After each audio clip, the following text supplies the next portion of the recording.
ഉടമ്പടി ഒരു ലൈറ്റ് വെയ്റ്റായിട്ട് പെട്ടെന്ന് ഒരു എയർ ലിഫ്റ്റ് വരാനുള്ള പ്രധാനപ്പെട്ട ഒരു ഉപാധി എന്ന് പറയുന്നത്, അതിന് നമ്മൾ സൂത്രം ടെക്നിക്ക് എന്ന് പറയുന്നത്, ഈ ദൈവ ഇഷ്ടം കൂടുതൽ പ്രാധാന്യം ഉണ്ടാകണം. ഇപ്പോൾ അച്ഛൻ ആദ്യം എന്താ പറഞ്ഞത്? ഉടമ്പടിക്ക് 2 ലക്ഷ്യങ്ങളുണ്ടാകാനുള്ള സാധ്യതയുണ്ട്. ഒന്ന്, ഒരു മാനുഷിക ലക്ഷ്യം. ഇപ്പം നമ്മുടെ നിയോഗങ്ങളൊക്കെ മാനുഷിക ലക്ഷ്യങ്ങളുണ്ടല്ലോ അല്ലേ? വീട് അത്യാവശ്യമല്ലേ, അതിന് ഓപ്ഷനില്ലല്ലോ. വിവാഹം അത്യാവശ്യമാണ്, ഓപ്ഷനില്ല, തിരഞ്ഞെടുപ്പില്ല. ജോലി അത്യാവശ്യമാണ്, ഓപ്ഷനില്ല. അപ്പോൾ മറ്റു ഒരു ഉപാധി സമാന്തരമില്ലാത്ത വിഷയമാണ് നമ്മുടെ ഉടമ്പടിയിൽ. അതുപോലെ സമയബന്ധിതമായി നടക്കേണ്ട കാര്യങ്ങളാണ്. മറ്റു ഉപാധികളില്ല, മറ്റൊരു ഓപ്ഷനില്ല, മറ്റൊരു ചാൻസ് ഇല്ല, തിരഞ്ഞെടുപ്പില്ല. പക്ഷേ സമയവുമില്ല, മറ്റൊരു തിരഞ്ഞെടുപ്പുമില്ല, പക്ഷേ സമയവുമില്ല. ഇപ്പം ജപ്തിയൊക്കെ എന്ന് പറയുമ്പോൾ സമയബന്ധിതമാണല്ലോ. വിസയും അക്കാഡമിക് കോഴ്സുകളും എല്ലാം സമയബന്ധിതമാണ്. നമുക്ക് സമയം മുമ്പില്ല വേറെ. അപ്പം അങ്ങനെയുള്ള വിഷയങ്ങളാണ് ഉടമ്പടിയുടെ പരിധി വരുന്നത്. അതാണ് അതിൻ്റെ മാനുഷികമായ ലക്ഷ്യം എന്ന് പറയുന്നത്. ഇനി ഇതിന് തന്നെ മാനുഷിക ലക്ഷ്യം എന്ന് പറയുന്നത് മാനുഷികമായ നിയോഗങ്ങളാണ് ഉദ്ദേശിക്കുന്നത്, നമ്മൾ വെക്കുന്ന പ്രാർത്ഥന ആവശ്യങ്ങൾ. ഇത് ലിഫ്റ്റ് ചെയ്യാൻ കുറച്ച് സമയമെടുക്കും. ചില വിഷയങ്ങളിൽ നമ്മൾ നിയോഗത്തിൽ വെച്ചാൽ ലിഫ്റ്റ് ചെയ്യാൻ, അത് ദൈവത്തെ കൊണ്ട് അഡ്രസ്സ് ചെയ്യിക്കാൻ ചില നിയോഗങ്ങൾക്ക് കുറേ സമയമെടുക്കും. അതിൻ്റെ കാരണം അതിൽ ദൈവത്തിന് മാർജിനൊന്നും ഇല്ലാത്തത് കൊണ്ടാണ്. വളരെ തന്ത്രപരമായിട്ട് വേണം ഉടമ്പടി ചെയ്യാൻ. അല്ല ഓടി വന്ന് വല്ലതൊക്കെ എഴുതിയിട്ട് കഴിഞ്ഞാൽ യുദാസ് പുന്നാളിൻ്റെ പെട്ടി കൊണ്ടുപോയി എഴുതിയിടുന്ന പോലെ ഇരിക്കും. അതിൻ്റെ അകത്ത് ഇത് ഉടമ്പടി വളരെ സത്യസന്ധമായ ഒരു അതിൻ്റെ ഒരു ടെക്നിക്കാലിറ്റീസ് പഠിക്കണം. അതിൻ്റെ അകത്ത് നമ്മൾ ഓരോ നിയോഗം വെക്കുമ്പോൾ അതിൻ്റെ മാർജിൻ എന്താണെന്ന് നോക്കണം. എല്ലാ ബിസിനസ്സിനും അതിൻ്റെ മാർജിനില്ലേ? അല്ലെ പിന്നെ ആരാണ് ബിസിനസ് ചെയ്യാൻ പോണത്? അതുപോലെ തന്നെ ഇതിനും ദൈവമായിട്ടൊരു ബിസിനസ് അല്ലെങ്കിൽ ഇതൊരു ആധ്യാത്മിക വിനിമയമാണല്ലോ. ഈ വിനിമയത്തിൽ മാർജിൻ എന്താണ്? ദൈവത്തിന് അതിൻ്റെ അകത്തുള്ള ലാഭം എന്താണ്? ആ ദൈവത്തിന് അതുകൊണ്ട് എന്താ പ്രയോജനം? അത് വളരെ തന്ത്രപരമായിട്ട് നമ്മൾ ധ്യാനിച്ച് മനസ്സിലാക്കേണ്ടതാണ്. ഈ ദൈവത്തിൻ്റെ പ്രയോജനങ്ങളെ ഇനി മനുഷ്യന്മാരുടെ ആധ്യാത്മിക നിലവാരം അനുസരിച്ചുകൊണ്ട് ഡിസേൺമെൻറ്റ് ചെയ്യാൻ ചിലർക്ക് ഇത്തിരി സമയം മതി, ചിലർക്ക് ഒത്തിരി സമയം വേണം. അതായത് നമ്മളൊരു വിഷയം ഉടമ്പടി വെച്ചു. ആ ഉടമ്പടി വെക്കുന്ന വിഷയം നമുക്ക് പ്രധാനപ്പെട്ടതാണ്. നമുക്കതിന് വേറെ ഒരു ഓപ്ഷൻ അതിനകത്ത് ഇല്ലതാനും. പക്ഷെ അങ്ങനെ വരുമ്പോൾ ഇതിൽ എന്താണ് ദൈവത്തിന് ഇതിൻ്റെ അകത്തുള്ള പ്രയോജനം? അതൊരു പ്രധാനപ്പെട്ട വിഷയമാണ്. ഇതിൻ്റെ അകത്ത് എന്താണ്? അപ്പോൾ എല്ലാത്തിനും നിങ്ങൾ ഒരു ഗ്യാരണ്ടി ചെയ്യേണ്ടത് interest of God in the covenant, ആ ഇൻറ്റൻഷൻസ് നിങ്ങൾ ഗ്യാരണ്ടി ചെയ്യണം. ആദ്യം ഞാൻ എന്തുകൊണ്ട് ഇങ്ങനെ സംസാരിക്കണമെന്ന് ചോദിച്ചു കഴിഞ്ഞാൽ, ലക്ഷക്കണക്കിന് സാക്ഷ്യങ്ങളെ ഞാൻ അനലൈസ് ചെയ്യും. എത്ര വർഷമായി ഉടമ്പടി അമ്മ 2016 തന്നത്.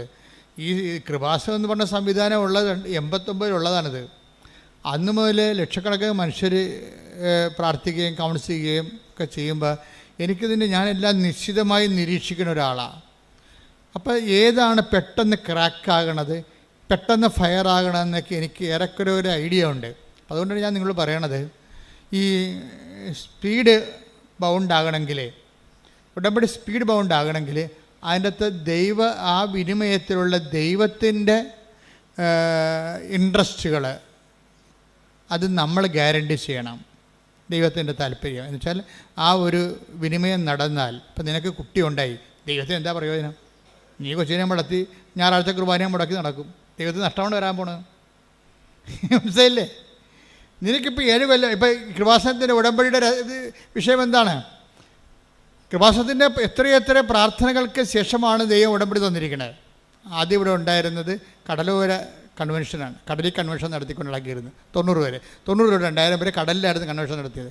വള്ളക്കാരെല്ലാം വിളിച്ചുകൂട്ടി, ബോട്ടുകാരെല്ലാം വിളിച്ചുകൂട്ടി, എല്ലാ ബോട്ടിലും ഞാൻ കടലിൽ കൂടി വള്ളത്തെ പോയിട്ട് ഓരോ ബോട്ടിലും കയറി ഇറങ്ങി വെഞ്ചരിക്കുകയും ചെയ്യും. അവിടെയുള്ള കത്തോലിക്കരെ കുമ്പസാരിപ്പിക്കുകയും ചെയ്യും. അതാണ് അന്ന് ഈശോ പറഞ്ഞ കാര്യങ്ങൾ. 2000 ആയപ്പോൾ എൻ്റെ ശുശ്രൂഷ അവിടെ കഴിഞ്ഞു. അപ്പോൾ എന്നോട് പറഞ്ഞ് കടലിൽ നിന്ന് പോരാൻ പറഞ്ഞു. അപ്പോൾ എനിക്ക് ഈ ശുശ്രൂഷ ഇവിടെ സ്ഥലം കാണിച്ചു തന്നു. അപ്പോൾ ഇവിടെ കൊണ്ടുവന്നൊരു കാറ്റാടി കമ്പ് കുഴിച്ചിട്ട് 8 കാറ്റാടി കമ്പ് അവിടെ കുഴിച്ചിട്ട് ഒരു ടർപ്പുള്ളി വലിച്ചു കിട്ടി തുടങ്ങിയ പരിപാടിയാണിത്. അത് 2000 ഞങ്ങൾ ചെയ്തതെന്ന് വെച്ച് കഴിഞ്ഞാൽ അന്ന് അമ്മ പറഞ്ഞത് ഒന്നും ചെയ്യേണ്ട, ശുശ്രൂഷ ഒന്നും വേണ്ട, മാക്സിമം ഇരുന്ന് മധ്യസ്ഥ പ്രാർത്ഥന നടത്താൻ പറഞ്ഞു. മാക്സിമം. അപ്പോൾ എന്താ ഞങ്ങൾ വെച്ച് കഴിഞ്ഞാൽ എല്ലാം ചെയ്യുമ്പോൾ അടിമോസ്റ്റാണ് ചെയ്യണത്. അല്ലാതെ അപ്പോഴുടനെ എനിക്കൊരാളെ ഒപ്പിച്ചു തന്നത്. ഞാൻ ശാന്തംപാറയിൽ ധ്യാനിക്കാൻ ചെന്നപ്പോൾ അവിടെ ഒരു പ്രായമുള്ള ആൾ, അപ്പോൾ ശാന്തംപാറയിൽ ധ്യാനം ഞാൻ എപ്പോഴും ഇടയ്ക്കൊക്കെ പറയണതാണ്. ഇടുക്കിയിൽ 3-5 ദിവസത്തെ ധ്യാനമാണ്. അപ്പോൾ വെളുപ്പാങ്കാലത്തൊക്കെ ആൾക്കാർ മലയിറങ്ങി വരുന്നത് എനിക്ക് പുതിയ കാഴ്ചയായിരുന്നു അതൊക്കെ. അപ്പോൾ ഒരു ചേച്ചി അതിനടുത്ത് പറഞ്ഞ്, എൻ്റെ ഞങ്ങളിവിടുന്ന് കൊത്തിക്കൊണ്ട് പറക്കാനും പറ്റത്തില്ല, തിന്നാനും പറ്റാത്തൊരവസ്ഥയിലാണ് കിടക്കുന്നത്. എൻ്റെ ഭർത്താവ് മരിച്ചുപോയി, ഞാനും എൻ്റെ 3 പെൺകുഞ്ഞുങ്ങളും ഉണ്ട്. ഞാൻ മലമുകളിലാണ് വീട്. ഞങ്ങൾക്ക് അവിടെ വെള്ളം ഇപ്പം കിട്ടണില്ല. അതൊരു ഡിസംബർ ആകുമ്പോൾ വെള്ളം പറ്റും. പിന്നെ മാർച്ച്, ജനുവരി, ഫെബ്രുവരി, മാർച്ച്, ഏപ്രിൽ ആകുമ്പോൾ ഈ 4 മാസം മഴ പെയ്യണവരെ, ജൂണിൽ മഴ പെയ്യണവരെ 5 മാസത്തോളം ഇവർക്ക് ഇറങ്ങി വരണം. 200-250 മീറ്റർ മല ഇറങ്ങി വരണം. അത് അടുത്ത താഴെ അവരുടെ വീടിൻ്റെ 250 ആ മലയുടെ താഴെ ഒരു വീട്ടിൽ വെള്ളമുണ്ട്. അപ്പോൾ ഈ വെള്ളം കോരിക്കൊണ്ട് പിന്നെ മുകളിലോട്ട് കയറണം. പെൺപിള്ളേരാണെങ്കിലൊക്കെ ഒരു 10-16 വയസ്സിന് മുകളിലുള്ള ആൾക്കാരാണ് എല്ലാവരും. അപ്പോൾ വൈകുന്നേരം ആകുമ്പോൾ പെൺപിള്ളേരെ ഇങ്ങനെ ഇടാൻ പറ്റത്തില്ല വെള്ളം കോരാൻ വേണ്ടി. അതുകൊണ്ട് ചേച്ചി തന്നെ പോകണം. ചേച്ചി ഒരു നടുവൊടിഞ്ഞ് വെള്ളം കോരി ഒരു മനുഷ്യൻ്റെ ജീവിതത്തിൻ്റെ അവസ്ഥകളെ. അപ്പോൾ എന്നിട്ട് പറഞ്ഞ് എന്ത് ചെയ്ത് ആൾക്കാരിപ്പോൾ ഞങ്ങളുടെ കിണറ്റിൽ വെള്ളമില്ലെന്നുള്ളത് എല്ലാവർക്കും അറിയാം. അത് കാരണം ഇത് വിറ്റിയിട്ട് പോകാമെന്ന് പറഞ്ഞാൽ ആരും ഇത് വാങ്ങിക്കത്തില്ല. ഇവിടെ താമസിക്കാമെന്ന് വിചാരിച്ചാൽ ഈ പെൺപിള്ളേരെ കെട്ടാൻ ആരും വരത്തുമില്ല. അത് നിസ്സാര കാര്യമില്ല. നിങ്ങൾക്ക് കേട്ടിട്ടൊന്നും തോന്നണില്ലല്ലേ? എനിക്ക് അന്ന് ശരിക്കും ഫീൽ ചെയ്തായിരുന്നു. എൻ്റെ ഒരു വിജയം തന്നെ കർത്താവ്, എൻ്റെ ശുശ്രൂഷ, നമ്മുടെ ശുശ്രൂഷയുടെ ഒരു വിജയം തന്നെ ആൾക്കാരുടെ വിഷയം കേൾക്കുമ്പോൾ നമുക്കും സങ്കടം വരും. അതാണ് വിഷയം. എന്ത് പറഞ്ഞാലും എനിക്കെൻ്റെ ഗ്രാവിറ്റി പെട്ടെന്ന് പിടികിട്ടും. അവരെന്തുമാത്രം അതിൻ്റെ അകത്ത് വിഷമിക്കുന്നുണ്ടെന്ന് എനിക്ക് മനസ്സിലാകും. ഞാൻ അപ്പം തന്നെ ഈ എന്തെല്ലാം മാർഗം ദൈവത്തിരുസന്നിധിയിൽ ഈ വ്യക്തിയുടെ കണ്ണീർ തുടക്കാൻ ചെയ്യാൻ പറ്റും, അതൊക്കെ ചെയ്യാനും ദൈവത്തിരുസന്നിധി നിൽക്കും. മറ്റുള്ളവരുടെ എപ്പോഴും വിഷയം എന്താ വെച്ചാൽ ഈ ഉടമ്പടിയൊക്കെ പെട്ടെന്ന് ഫയറാകാനെല്ലാം നല്ലത് വേറെ ഒരാളെ, ദൈവത്തിന് മാത്രം കക്ഷി ചേർക്കരുത്. അതിൻ്റെ അകത്ത് വേറെ ഒരാളെ കൂടി, വേറെ കുറേ ആൾക്കാരെ കൂടി അതിൻ്റെ അകത്ത് കക്ഷി ചേർക്കണം. അപ്പോഴാണ് ഈ ഉടമ്പടി ലിഫ്റ്റാകണത്. എന്ന് വെച്ച് കഴിഞ്ഞാൽ നമുക്ക് ഒറ്റയ്ക്ക് എൻ്റെ പിതാവേ എന്ന് പ്രാർത്ഥിക്കാൻ പറ്റത്തില്ലല്ലോ. സ്വർഗസ്ഥനായ പിതാവേ, സ്വർഗസ്ഥനായ, അതാണ് പ്രശ്നം. അപ്പം മറ്റുള്ളവരെ കൂടിനകത്ത് കക്ഷി ചേർക്കാതെ ഈ പ്രാർത്ഥന ലിഫ്റ്റാകത്തില്ല. എന്നെ അനുഗമിക്കാൻ ആഗ്രഹിക്കുന്നവൻ take the bed of God. ശ്രുതിക്കട്ടെ ഹല്ലേലൂയ. ലൂക്കാ 9:23 ആരെങ്കിലും എന്നെ അനുഗമിക്കാൻ ആഗ്രഹിക്കുന്നെങ്കിൽ അവൻ തന്നെ തന്നെ പരിത്യജിച്ച് അനുദിനം തന്റെ കുരിശുമെടുത്തുകൊണ്ട് എന്നെ അനുഗമിക്കട്ടെ. അപ്പൊ ഇതിനകത്ത് വിഷയം വെച്ചാൽ ക്രിസ്തുവിനെ ഒരു വിഷയത്തിൽ കക്ഷി ചേർക്കണമെന്ന് വിചാരിച്ചോ. ഇപ്പം നമ്മുടെ വണ്ടിയുടെ മുമ്പിൽ ആ വണ്ടി പുള്ളി ചെയ്യണമെന്നുണ്ടെങ്കിൽ നമ്മുടെ വിഷയത്തിൽ ക്രിസ്തുവിനെ കക്ഷി ചേർക്കണം. അപ്പം ക്രിസ്തുവിനെ കക്ഷി ചേർക്കണമെങ്കിൽ ആദ്യം ഒന്ന് യേശു ക്രിസ്തു ആണെന്ന് അറിയണം. ഈ ക്രിസ്തു എന്ന് പറഞ്ഞ ഈ യാഥാർത്ഥ്യത്തിന് വേണ്ടി ജീവിക്കാനും മരിക്കാനും തയ്യാറായ കമാൻഡോ ഓപ്പറേഷനാണ് നടക്കുന്നത്. അതിനുള്ള കമാൻഡോസിനെ തിരഞ്ഞെടുക്കുകയാണ്. അതിൻ്റെ അകത്ത് ഒന്നാമനാണ് ഈ പത്രോസ്. പത്രോസിനോട് ചോദിക്കും, who do you say that I am? ഞാൻ ആരാണെന്നാണ് നിങ്ങൾ പറയുന്നത്? നിങ്ങൾക്കറിയണമല്ലോ ഇയാൾ ആരാണെന്ന്. മറ്റുള്ളവരെന്ത് പറയണമെന്ന് പ്രശ്നമല്ല. മറ്റുള്ളവരങ്ങനെ പലതും പറയും. ക്രിസ്തു റെവല്യൂഷണറിയാണ്, മതാചാര്യനാണ്, അങ്ങനെ എന്തും വേണമെങ്കിൽ പറയാം. സാമൂഹ്യ പ്രവർത്തകനാണ്, അധ്യാപകനാണ്, ഗുരുവാണ്, ആനകൂന എന്നൊക്കെ പറയാം. ഒരു കഥയുമില്ല. ബേസിക്കായിട്ട് വാട്ട് ഈസ് ക്രിസ്തു? Whom do you say that I am? മറ്റുള്ളവർ പുസ്തകം വായിച്ചവരും കേട്ട് പറഞ്ഞവരും അല്ല. എൻ്റെ കൂടെ നടന്നിട്ടുള്ളവർ നിങ്ങൾ എന്താ പറയണത്? അതാണ് ഫോളോ മീ എന്ന് പറയണത്. അത് എന്നെ അനുഗമിക്കാൻ ആഗ്രഹിക്കുന്നവരാണല്ല നിങ്ങൾ. അപ്പം നിങ്ങൾ എന്നെ അനുഗമിക്കുന്ന നിങ്ങൾ എന്താണ് പറയണത്? അപ്പോൾ പത്രോസ് പറയണത്, പത്രോസിനത് വെളിപാടായിട്ടാണ് കിട്ടണത്. എന്താ പറയണത്? പത്രോസ് ശരിക്കും പറഞ്ഞാൽ കുറച്ച് കാര്യങ്ങൾ അറിയാം, കുറച്ച് കാര്യങ്ങൾ അറിയത്തില്ല. ക്രിസ്തു സംഭവങ്ങളിൽ എപ്പോഴും വരണ വിഷയം, എപ്പോഴും നിങ്ങൾ ക്രിസ്തുവിനെ എന്നെ മുഴുവനായി നമുക്ക് കുറച്ച് കാര്യങ്ങൾ ക്രിസ്തുവിനെ അറിയാം, പക്ഷെ കുറച്ച് കാര്യങ്ങൾ അറിയത്തില്ല. അതുകൊണ്ട് തന്നെയാണ് ക്രിസ്തു എപ്പോഴും ഒരു പഠന വിഷയമായി, അന്വേഷണ വിഷയമായി മാറണത്. പത്രോസ് പറയും, പത്രോസ് എന്താ പറയണത്?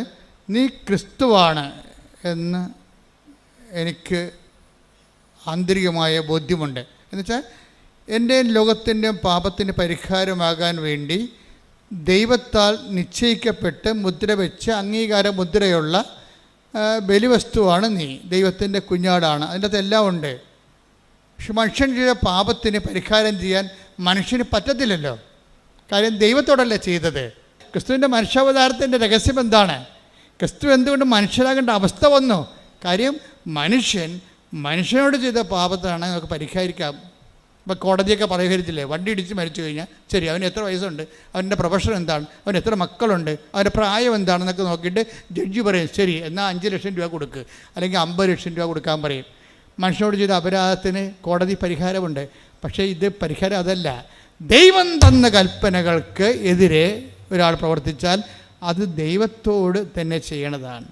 മനുഷ്യൻ ദൈവത്തിൻ്റെ കൽപ്പനകൾ നിരാകരിച്ചു കഴിഞ്ഞാൽ പിന്നെ ദൈവത്തോട് ചെയ്ത് തെറ്റാവും. അപ്പോൾ മനുഷ്യനത് പരിഹരിക്കാൻ പറ്റത്തില്ല. മനുഷ്യന് പരിഹരിക്കാൻ പറ്റാ പിന്നെ ആരെങ്കിലും ഇത് പരിഹരിക്കണമല്ലോ. അതിനാണ് പരിഹാരമായിട്ടാണ് ക്രിസ്തു വരണത്. ആര്? ദൈവം തന്നെ മനുഷ്യപ്രകൃതി സ്വീകരിച്ചുകൊണ്ട് അവൻ ആകൃതിയിൽ മനുഷ്യനെപ്പോലെയായി ദൈവത്തോടുള്ള സമാനത മുറുകെ പിടിക്കേണ്ട കാര്യമില്ലാതെ അവൻ മനുഷ്യനായി മരണത്തോളവും കുരിശ് മരണത്തോളവും തന്നെ താഴ്ത്തി കുരിശ് മരണത്തോളം പരിഹാരമായി. അപ്പോൾ മനുഷ്യൻ ചെയ്ത പാപത്തിന് ദൈവം തന്നെ മനുഷ്യപ്രതി പരിഹാരം ചെയ്ത റിട്ടാലിയേഷനായി അവിടെ വെച്ച്. ഇനി ക്രിസ്തു എനിക്ക് വേണ്ടി കൂടിയാണ് പരിഹാരം ചെയ്തതെന്ന് ഞാൻ വിശ്വസിക്കുമ്പോഴാണ്, അതാണ് വിശ്വാസം എന്ന് പറയണത്. അല്ല എന്തെങ്കിലും വിശ്വാസമല്ല. അമേരിക്ക അവിടെ ഉണ്ടെങ്കിലും നിങ്ങൾ വിശ്വസിച്ചാലും ഇല്ലെങ്കിൽ നിങ്ങൾ കണ്ടിട്ടില്ലെങ്കിൽ നിങ്ങൾ വിശ്വസിക്കുന്നുണ്ട് അമേരിക്ക അവിടെ ഉണ്ടെന്ന്. അതുപോലെയുള്ള ക്രിസ്തുവിനെ ഞാൻ കണ്ടിട്ടില്ല എന്നെങ്കിലും ഞാൻ വിശ്വസിക്കുന്നു. ആ ഒരു വിശ്വാസം അല്ല നമ്മുടെ വിശ്വാസം എന്ന് പറയുന്നത്. നമ്മുടെ വിശ്വാസം എന്ന് പറയുന്നത് എന്താണ്? ക്രിസ്തു എനിക്ക് പകരക്കാരനായി പരിഹാരം ചെയ്തു. അവൻ്റെ പരിഹാരത്തെ ഞാൻ വിശ്വസിക്കുന്നു. അവൻ്റെ ആ പരിഹാരത്തിൽ ഞാൻ വിശ്വസിച്ചു കഴിഞ്ഞാൽ എൻ്റെ പാപങ്ങൾ ആ വിശ്വാസം കൊണ്ട് തന്നെ പരിഹരിക്കപ്പെടുന്നു. കൈയടിക്കട്ടെ, ശ്രുതികട്ടെ. എൻ്റെ മക്കളെ കൈ രണ്ടും നെഞ്ചത്ത് വെച്ച് കണ്ണടച്ച് ദൈവസ്നേഹത്തോടെ പ്രാർത്ഥിച്ച അച്ഛനോട് ചേർന്ന്, കർത്താവേ, ക്രിസ്തു എന്ന മഹാരഹസ്യം അഭിഷേകമായി മനസ്സിലാക്കുവാൻ എന്റെ ഹൃദയത്തെ എന്റെ അധരങ്ങളെ അങ്ങയുടെ വിശുദ്ധ രക്തത്താൽ കഴുകണമേ. ആത്മാവേ, അങ്ങയുടെ ഉത്ഥാനത്തിന്റെ ഫലമായ ആത്മാവേ ഫലമായ ആത്മാവേ എന്നിൽ നിറയണമേ, വീണ്ടും നിറയണമേ, നിറയണമേ, എന്നിൽ നിറയണമേ. വിശ്വാസത്തിന്റെ മഹാരഹസ്യങ്ങളെ എനിക്ക് മനസ്സിലാക്കി തരണമേ. ക്രിസ്തുവിനെ സ്വീകരിക്കാൻ, ക്രിസ്തുവിന് വേണ്ടി ജീവിക്കാൻ, ക്രിസ്തുവിന്റെ നാമത്തെ പ്രഖ്യാപിക്കാൻ എന്നെ അഭിഷേകം ചെയ്യണമേ. മത്തായിയുടെ സുവിശേഷം 16:24. ആരെങ്കിലും എന്നെ അനുഗമിക്കാൻ ആഗ്രഹിക്കുന്നെങ്കിൽ അവൻ തന്നെ തന്നെ പരിത്യജിച്ച് തന്റെ കുരിശുമെടുത്ത് എന്നെ അനുഗമിക്കട്ടെ. ഇത് വളരെ ഹൃദ്യമായ ഒരു സമവാക്യമാണ്. ക്രിസ്തുവാണ് നീ എന്ന് പത്രോസ് പറഞ്ഞു. എന്ന് വെച്ച് കഴിഞ്ഞാൽ ലോകത്തിന് എക്കാലത്തെയുമുള്ള നിത്യതയുടെ പരിഹാരം, നിത്യത ലഭിക്കുന്നതിനുള്ള ഏക പരിഹാരമാണ് നീ. നിൻ്റെ ബലിയിലാണ് അപ്പൻ പ്രസാദിക്കാൻ പോകുന്നത്. നീ എനിക്ക് വേണ്ടി കൂടിയാണ് മരിച്ചുയർത്തിട്ടതെന്ന് ഞാൻ വിശ്വസിക്കുമ്പോഴാണ് നിന്നെ എനിക്ക് ലഭിച്ചിട്ട് ഞാൻ നിൻ്റെ കൂടെ നിത്യത കരയേറ്റുന്നത് എന്നുള്ള ക്രിസ്തു രഹസ്യത്തിലേക്കുള്ള യാത്രയിൽ സംഭവിക്കേണ്ട ചില സ്വകാര്യമായ ലളിതമായ കാര്യങ്ങളുണ്ട്. അതിലെന്താണ്? ക്രിസ്തുവിനെ സ്വീകരിക്കാൻ പത്രോസാണ് പറയണത്, നീ ക്രിസ്തുവാണെന്ന് പറയണത്. വെച്ച് കഴിഞ്ഞാൽ അഭിഷിക്തൻ, അംഗീകരിക്കപ്പെട്ടവൻ, നിൻ്റെ ബലിയിൽ മാത്രം ദൈവം പ്രസാദിക്കുന്നവൻ. വേറെ എന്ത് പ്രസാദിപ്പിച്ചാലും കാര്യമില്ല. വേറെ നീ പാപപരിഹാരത്തിന് വേണ്ടി എന്ത് തലകുത്തി പറഞ്ഞിട്ടൊരു കഥയുമില്ലെന്നാണ്.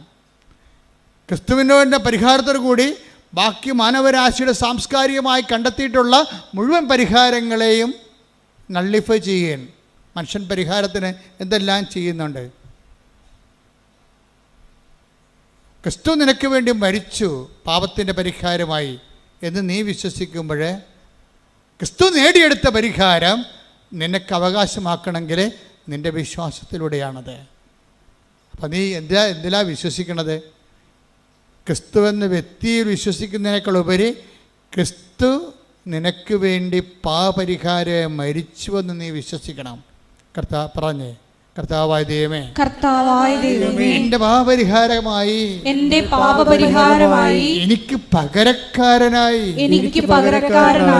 നീ മരിച്ചുവെന്ന് നിന്റെ മരണത്തില് ദൈവപിതാവ് പ്രസാദിച്ചുകൊണ്ട് എന്നെ ഉയർത്തെഴുന്നേൽപ്പിച്ചുവെന്ന് ഞാൻ വിശ്വസിക്കുന്നു.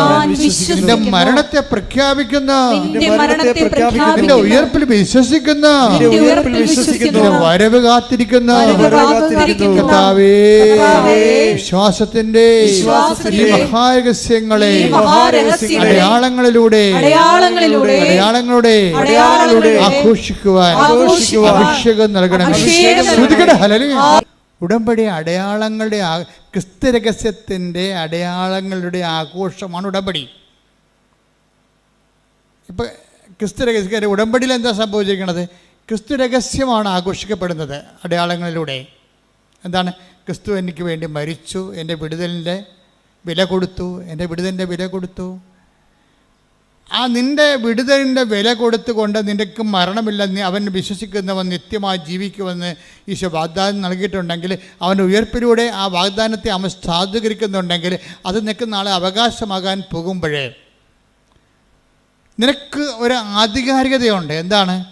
ക്രിസ്തു എനിക്ക് വേണ്ടി മരിക്കാൻ വേണ്ടി മാത്രം ഞാൻ ദൈവത്തിൻ്റെ തിരുസന്നിധിയിൽ വിലയുള്ളവനാണ്. കൈയടിച്ച് സ്തുതിക്കട്ടെ, ഹല്ലേലൂയ. നിങ്ങൾ ഇതിൻ്റെ തിയററ്റിക്കൽ സൈഡ് പഠിക്കാതെ ഉടമ്പടി ക്രാക്കാക്കാൻ ബുദ്ധിമുട്ടാണ്. മേജർ മിറക്കിൾ സംഭവിക്കത്തില്ല. സാധാരണ ലൈറ്റ് മിറക്കിളൊക്കെ സംഭവിക്കും. അവൻ്റെ തിയറി പഠിക്കണം.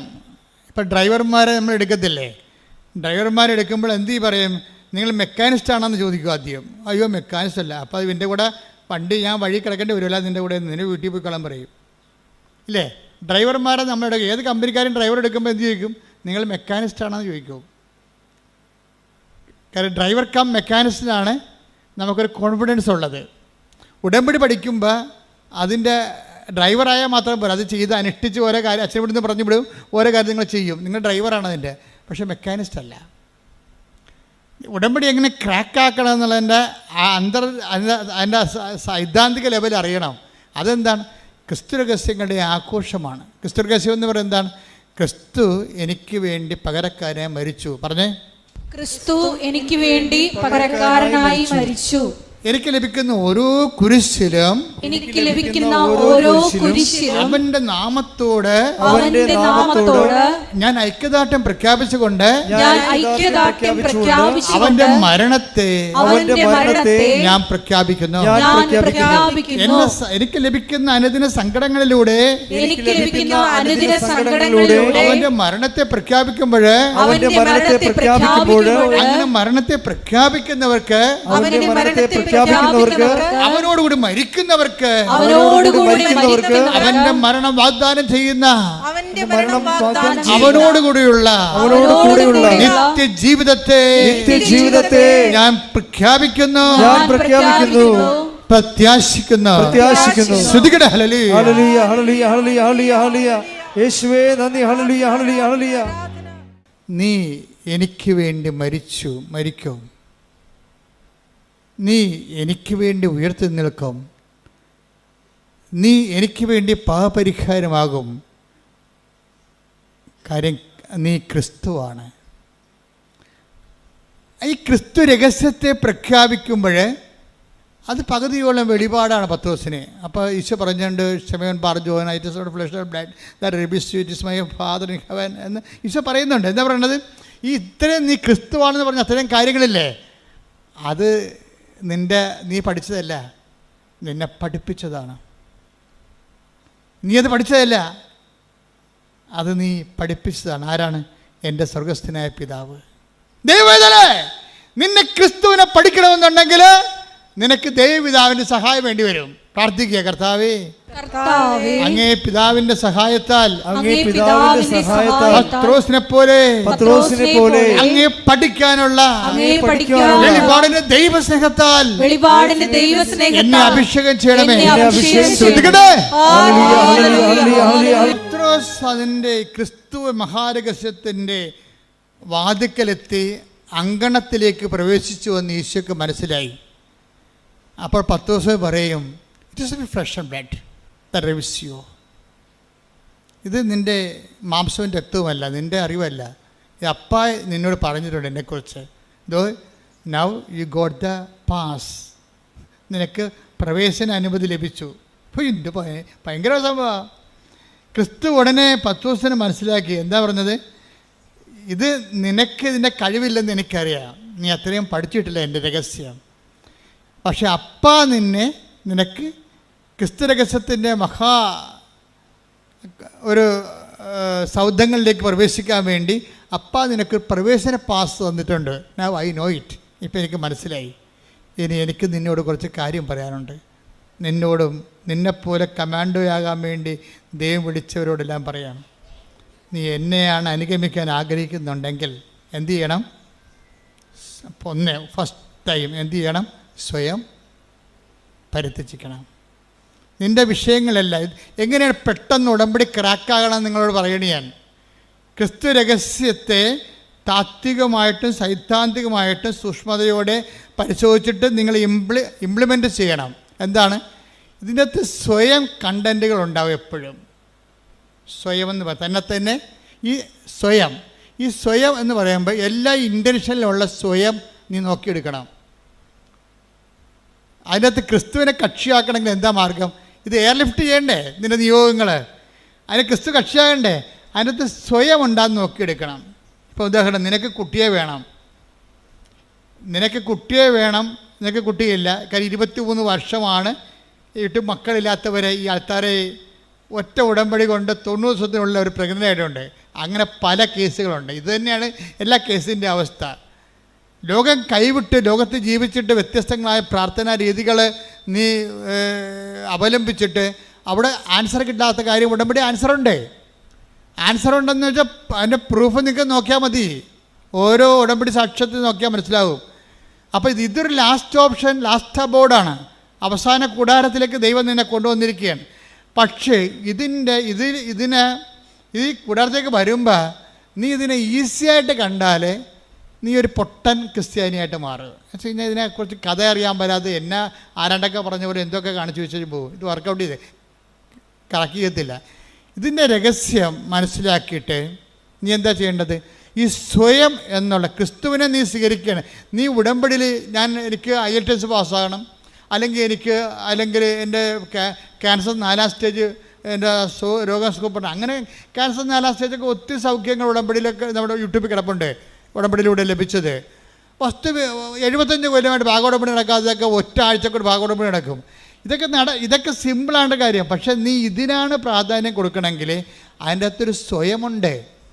ഈ സ്വയം അതിൻ്റെ അകത്ത് എപ്പോഴാണ് നീ സ്വയം ഐഡൻറ്റിഫൈ ചെയ്യാൻ പറ്റുന്നില്ലെങ്കിൽ ഉടമ്പടി ലാഗ് ചെയ്യും. സ്വയം എന്ന് പറയുന്നത് എന്താണ്? ഇപ്പം നിനക്ക് കാനഡയിൽ പോകണം, ഞാൻ രാവിലെ പറഞ്ഞില്ലേ എന്തിനാണ് കാനഡയിൽ പോകണമെന്ന് ചോദിച്ചു കഴിഞ്ഞാൽ, അവിടെ ചെന്നിട്ട് ജോലി കിട്ടി, അവിടെ കല്യാണം കഴിച്ചിട്ട് അവിടെ തൻ്റെ കുഞ്ഞിന് അവിടെ ജന്മം കൊടുക്കണം. എന്തിനാണ് ജന്മം കൊടുക്കണം? എന്നാൽ മാത്രമേ അവിടെ നിന്നൊക്കെ പൗരത്വം കിട്ടത്തുള്ളൂ. അതാണ് അതിനകത്തുള്ള സ്വയം എന്ന് പറയുന്ന സാധനം. സ്വയം അതാണ്.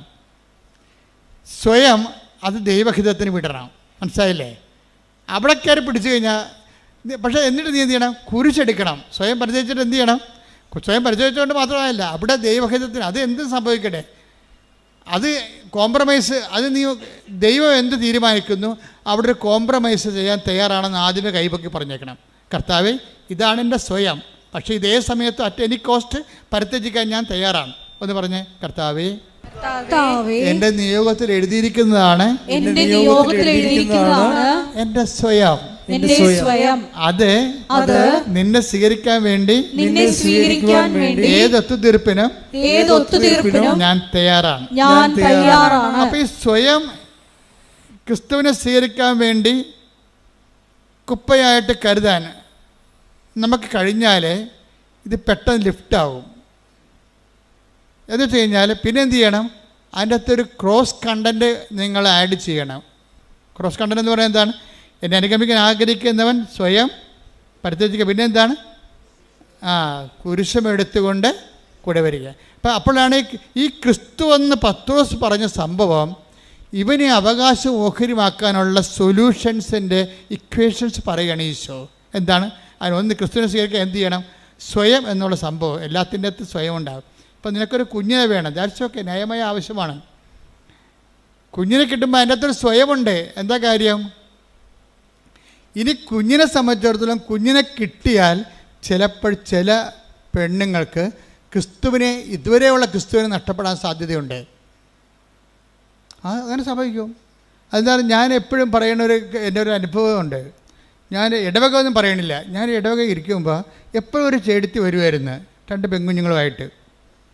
പെൺകുഞ്ഞുങ്ങളൊന്നും അല്ല, അതൊക്കെ വലിയ പിള്ളേരാണ്, 10-20 വയസ്സുള്ളതാണ്. ഇതുങ്ങളായിട്ട് എപ്പോഴും വരും ചേടുത്തി. അപ്പോൾ ചേടുത്തിയിടക്ക് ഒരു ആന്തരികമായ ദുഃഖമുണ്ട്.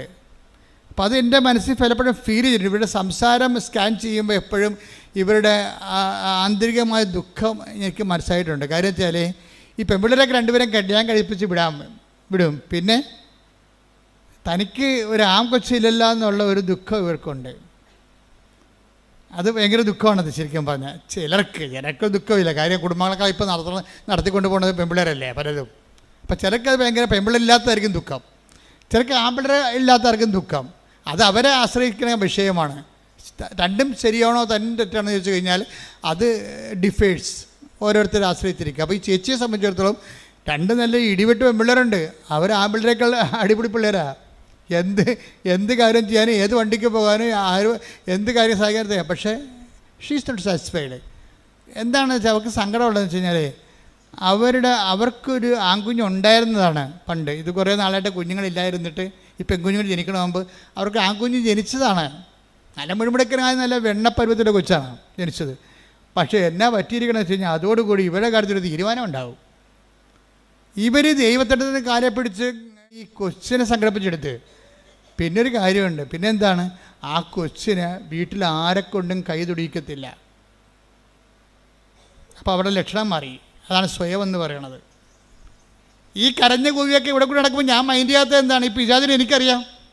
അതുകൊണ്ടാണ് ചില ആൾക്കാർക്ക് എന്തൊക്കെ പറഞ്ഞാലും, ഞാൻ എന്തൊരു നിലവിളിച്ചാലും നിങ്ങളവർക്ക് ജോസഫ് എന്താ മൈൻഡ് ചെയ്യാത്തത്? എനിക്കറിയാം സാധനത്തിന്.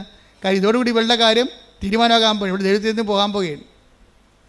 നമ്മളെപ്പോഴും പറയണം ദൈവത്തിൻ്റെ content, the content of the cross, അതെപ്പോഴും ഗ്യാരണ്ടി ചെയ്യണം നിങ്ങളുടെ നിയോഗത്തിൽ. 21 ലക്ഷം മനുഷ്യരുടെ കൗൺസിലിങ് കഴിഞ്ഞ 38 കൊല്ലമായിട്ട് ചെയ്തിട്ടാണ് ഈ കാര്യം പറയണത്. നിങ്ങളുടെ കണ്ടൻറ്റ് വൈസ് ഇപ്പോൾ ഇവർക്ക് ഈ ചേച്ചിക്ക് എന്താ സംഭവിച്ചിരിക്കണത്? ഈ ചേച്ചിക്ക് സംഭവിച്ചിരിക്കണത് ഇതാണ്. ഇവർ ഒരായുണ്ട് വീട്ടിൽ കുഞ്ഞിന്. ഈ 2 പെൺകുഞ്ഞുങ്ങൾ ജനിക്കണ മുമ്പ് ജനിച്ച കൊച്ചാണേ, ആൺകുച്ച്. ഈ വീട്ടിൽ ഒരു ആയുണ്ട്. ആയ കുഞ്ഞു ഉറങ്ങി വരുമ്പോൾ ഇവർ ആദ്യത്തെ കുർബാന, ഈ ചേച്ചി ആദ്യത്തെ കുർബാനക്ക് വരും. ആദ്യത്തെ കുർബാനക്ക് വന്നിട്ട് ഇതാ ദൈവത്തിൻ്റെ കുഞ്ഞാടെന്ന് പറഞ്ഞ് അച്ഛൻ കുർബാന ഉയർത്തുമ്പോൾ തന്നെ ഇവർ മാഞ്ഞു പോകും. പള്ളിയിൽ നിന്ന് മായാവി പോണ പോലെ ചെടുത്ത് മാഞ്ഞു പോകും. എന്താ കാര്യം എന്നറിയാമോ? അവർക്ക് കൊച്ചുണരണ സമയം അറിയാം, കൊച്ചുണരണ സമയം അറിയാം. എന്താണ് കാര്യം? ഇതാണ് ടൈം. ഒരു 7:15 പരുവത്തിലുള്ള ടൈമിനാണ് കൊച്ചു ഉണരണത്. ആ ഉണരുമ്പോൾ ആ പണ്ടാരം ആ കുഞ്ഞിനെ നോക്കാൻ നിർത്തിക്കണം. അവളെ കയറി അവരെ കൊച്ചിനെ എടുക്കും. വാവോ വാവോ എന്നൊക്കെ പറഞ്ഞുകൊണ്ട് നിലവിളിക്കുമ്പോൾ ആ കുഞ്ഞ് വിചാരിക്കും ഇവളാണ് അമ്മയെന്ന്. അപ്പോൾ താൻ ഔട്ടാകാതിരിക്കാൻ വേണ്ടി കുഞ്ഞ് ഉണരണ കർത്താവ് വിട്ടു ഇവൾ 4 കാലം വീണ് വീട്ടിൽ പോയി കുഞ്ഞിനെ എടുക്കും. കുഞ്ഞിനെ എടുക്കണമാകുമ്പോൾ ഇവളെ കുഞ്ഞിനെ എടുക്കും. എത്ര കൊല്ലമായി? ഒരു 3 കൊല്ലത്തോളം ഇത് തന്നെയായിരുന്നു കലാപരിപാടി. കുഞ്ഞിനെ പറ്റി ബാക്കി ആർക്ക്, അവളുടെ ഭർത്താവിന് വരെ അവിടുത്തെ വേലക്കാരത്തി ഭക്ഷണം കൊടുത്ത് അവൾക്കൊരു പ്രശ്നമില്ല. പക്ഷേ കുഞ്ഞിനെ കൊണ്ട് ഭക്ഷണം എടുപ്പിക്കത്തില്ല. ഇതാണ് സ്വയം എന്ന് പറഞ്ഞ സാധനം. പീഡിയ അറ്റാച്ച്മെൻറ്റ് എന്ന് പറഞ്ഞ സംഭവം നിസ്സാരമല്ലേ?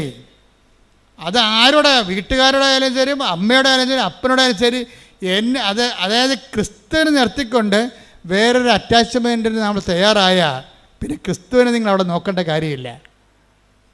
അതെപ്പോഴും നമ്മൾ ശ്രദ്ധിച്ചേക്കണം. ഇത് വളരെ വളരെ ബുദ്ധിപൂർവ്വം അവധാനതയോടുകൂടി ശാസ്ത്രീയമായി ആധ്യാത്മിക ശാസ്ത്രമനുസരിച്ച് സൂക്ഷ്മതയോടെ പഠിച്ച് കൈകാര്യം ചെയ്യേണ്ട വിഷയമാണ്. എന്താ അത് ഈ എല്ലാ വിഷയവും അങ്ങനെ വരും. ഇപ്പം നിങ്ങൾ കല്യാണം കഴിച്ചു, അപ്പോൾ നിങ്ങൾക്ക് കുഞ്ഞ് ജനിക്കണം, അല്ലെങ്കിൽ ഒരു ഭർത്താവ്. അപ്പോൾ നിങ്ങൾക്ക് ഭർത്താവിനൊക്കെ ഒരു സങ്കല്പമുണ്ട്, ഭർത്താവിനെ ഞാൻ അങ്ങനെ സ്നേഹിക്കും, ഭർത്താവിനെ ഇങ്ങനെ സ്നേഹിക്കും, ഇങ്ങനെ ഓരോ സങ്കല്പങ്ങൾ ഉണ്ടാക്കി എടുക്കും. നിങ്ങൾക്ക് വീട് വേണം, വീട് വെച്ചതിന് ശേഷം നിങ്ങൾക്ക് അവിടെ ഡ്രോയിങ് റൂം വേണം, വർക്ക് ഏരിയ വേണം, വർക്ക് ഏരിയയിൽ ഓരോ കബോർഡ് വേണം. അതിനെല്ലാം ഞങ്ങൾക്ക് ഐഡിയ. വീട് വെക്കാൻ നേരത്ത് ദൈവത്തെക്കുറിച്ച് നിങ്ങൾ ചിന്തിക്കുന്നതിനേക്കാൾ കൂടുതലാണ് നിങ്ങളുടെ കിച്ചൻ്റെ വർക്ക് ഏരിയയെക്കുറിച്ച് നിങ്ങൾ ചിന്തിക്കണത്. അത് ദൈവത്തെ അറിയാമല്ലോ, അതല്ലേ പ്രശ്നം. ഒരു വീടില്ലെന്ന് പറയുമ്പോൾ ആ വീട് വെച്ചിട്ട് സ്വന്തമായൊരു വീട് വെക്കുമ്പോൾ നിങ്ങൾ കല്യാണം ചെന്ന വീട്ടിൽ നിങ്ങളുടെ അലമാരിയിൽ സ്വർണമോ അതുപോലെ തന്നെ സാരിയോ വെച്ചപ്പോൾ നിങ്ങളുടെ നാത്തൂനോ നിങ്ങളുടെ അമ്മായിയമ്മ വെപ്പിച്ചിട്ടില്ലെങ്കിൽ അതിനൊക്കെ പരിഹാരം ചെയ്യാനൊരു പ്രതികാരം ഉള്ളിക്കിടപ്പുണ്ട്. അതാണ് സ്വയം. നീ ഒരു വീട് വെക്കുമ്പോൾ എണ്ണി ഇവളൊക്കെ എന്നോട് കാണിച്ചതിന് ഇവിടെ മുമ്പിൽ ഞാൻ സമാധാനം ചെയ്യും. അതാണ് സ്വയം. ഈ വീടിൻ്റെ സംഭവം. ഒരു വീട് ചെയ്യുമ്പോൾ നിൻ്റെ ഉള്ളിലൊരു സ്വയം ഉണ്ടാവും. അത് മിക്കവാറും ദൈവത്തിനെതിരായിരിക്കും. ഇപ്പോൾ ഇവരുടെ സ്വയം എന്താണ്? വെണ്ണക്കുഞ്ഞിനെ അതുപോലെ വളർത്തി അവളുടെ അടിമയായി അവളുടെ സ്വരം കേട്ട് മാത്രം ഉറങ്ങുകയും അവളുടെ സ്വരം കേട്ട് ഉണരുകയും അവളുടെ സ്വരം മാത്രം തിരിച്ചറിയുകയും ചെയ്യുന്ന കുഞ്ഞായിട്ട് തന്നെ മാറ്റുകയാണ്. പാല് ഈ തള്ള മാത്രമേ കൊടുക്കത്തുള്ളൂ, വേറെ ആരും കുഞ്ഞിനെ കൊണ്ട് പാലെടുപ്പിക്കത്തില്ല. ഇപ്പം എന്നാ പറ്റിയിരിക്കണമെന്ന് നോക്കിയേ, 2.5 കൊല്ലം അത് ജീവിച്ചാ കൊച്ചി. 2.5 കൊല്ലം കഴിഞ്ഞപ്പോൾ വെറുതെ ചത്തുപോയി ആ കൊച്ചി. അതെന്താ വെറുതെ ചത്തുപോകാൻ കാര്യം? ഞാൻ ചോദിച്ചു, എന്തെങ്കിലും വെറുതെ ചത്തുപോയത്? അതെ, കുഞ്ഞിൻ്റെ കരളിൽ പാലിൻ്റെ പാട കെട്ടിയെന്ന്. പാല് മാത്രമേ കൊടുക്കത്തുള്ളൂ, കളർ വെക്കാൻ വേണ്ടി പൊന്ന് വരച്ച് കൊടുക്കും, പാലും കൊടുക്കും, പോരെ പരിപാടി. അപ്പോൾ കളറും വെക്കും, മിനുക്കം ഉണ്ടാകും കൊച്ചിനെ മിനുക്കി കിട്ടി എൻ്റെ കൊച്ചാണെന്ന് പറഞ്ഞ് പള്ളിയിലൊക്കെ കൊണ്ടുനടക്കാനാണ്. അപ്പോൾ എല്ലാവരും പറയാം താടിക്കാൻ നല്ല കുഞ്ഞാണ്, നല്ല തിളക്കമുള്ള കുഞ്ഞാണെന്ന് പറയും. അതിനു വേണ്ടി ഇതാണ് സ്വയം എന്ന് പറയണത്. നമ്മൾ ഓമനത്വത്തോടുകൂടി എന്തിനെ നോക്കിയാലും അത് സ്വയമായി മാറും. ഈ സ്വയം ഏത് സമയത്തും വെച്ചൊഴിയാനും സമർപ്പിക്കാനും നമ്മൾ തയ്യാറാകുകയും അതുകൊണ്ട് മാത്രം ഈ സംഭവം നടക്കത്തില്ല. പിന്നെ എന്താണ്?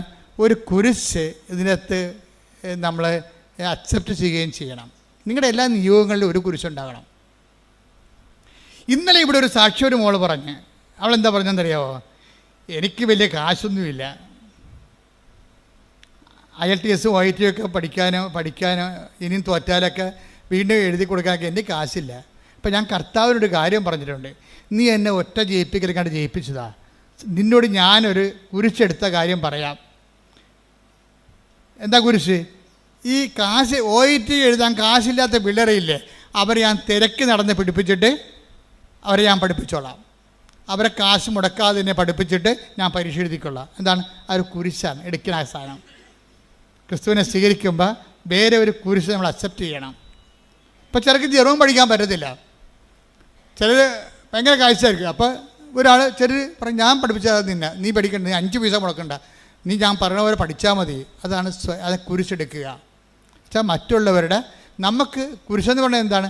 നമുക്ക് പ്രത്യേകിച്ച് പ്രോഫിറ്റബിൾ ഒന്നുമില്ലാത്ത ഒരു വ്യക്തിയോ ഒരു വിഷയമോ ആണ് കുരിശെന്ന് പറയണത്. എന്താണ് കുരിശെന്ന് പറയണത്? നമുക്ക് നേരിട്ട് ഫലമില്ലാത്ത ഒരു കുരിശ്, ഒരു വ്യക്തിയോ ഒരു വിഷയമോ ആണ് കുരിശെന്ന് പറയണത്. അപ്പം നമ്മൾ ക്രിസ്തുവിനെ രഹസ്യത്തിലേക്ക് പ്രവേശിക്കുമ്പോൾ പിന്നെ എന്താണ്? 10 ദിവസത്തിനോട് പിന്നെ അടുത്ത വേദപാഠം പറഞ്ഞു കൊടുക്കുകയാണ്. അടുത്ത വേദപാഠം, നീ ക്രിസ്തുവാണെന്ന് അതിൻ്റെ പ്രവേശന അനുമതി കിട്ടിക്കഴിഞ്ഞപ്പോൾ പിന്നീട് അവനിപ്പോൾ എൻട്രൻസല്ലേ കിട്ടിയുള്ളൂ. 10 ദിവസത്തിൻ്റെ എൻട്രൻസ് ടെസ്റ്റായിരുന്നു നിന്ന് നടന്നത്. 10 ദിവസം എൻട്രൻസ് പാസ്സായി. അപ്പോൾ ഈ പറഞ്ഞ് എൻട്രൻസ് പാസ്സായ കാര്യമല്ല, സിലബസ് വരുന്നുണ്ടെന്ന് പറയും. പിന്നെ സിലബസ് പഠിപ്പിക്കാൻ തുടങ്ങി.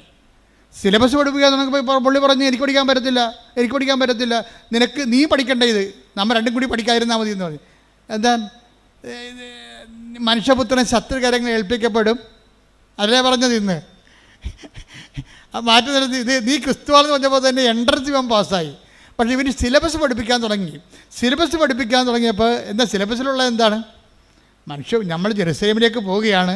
അതിവിടെ തന്നെ ചുറ്റവട്ടി കിടക്കുകയല്ല, നമ്മളൊരു യാത്രയിലാണ്, ജീവിതയാത്രയാണ്. ഈ ജീവിതയാത്രയിൽ നമ്മൾ ജെറുസലേമിലേക്ക് പോവുകയാണ്.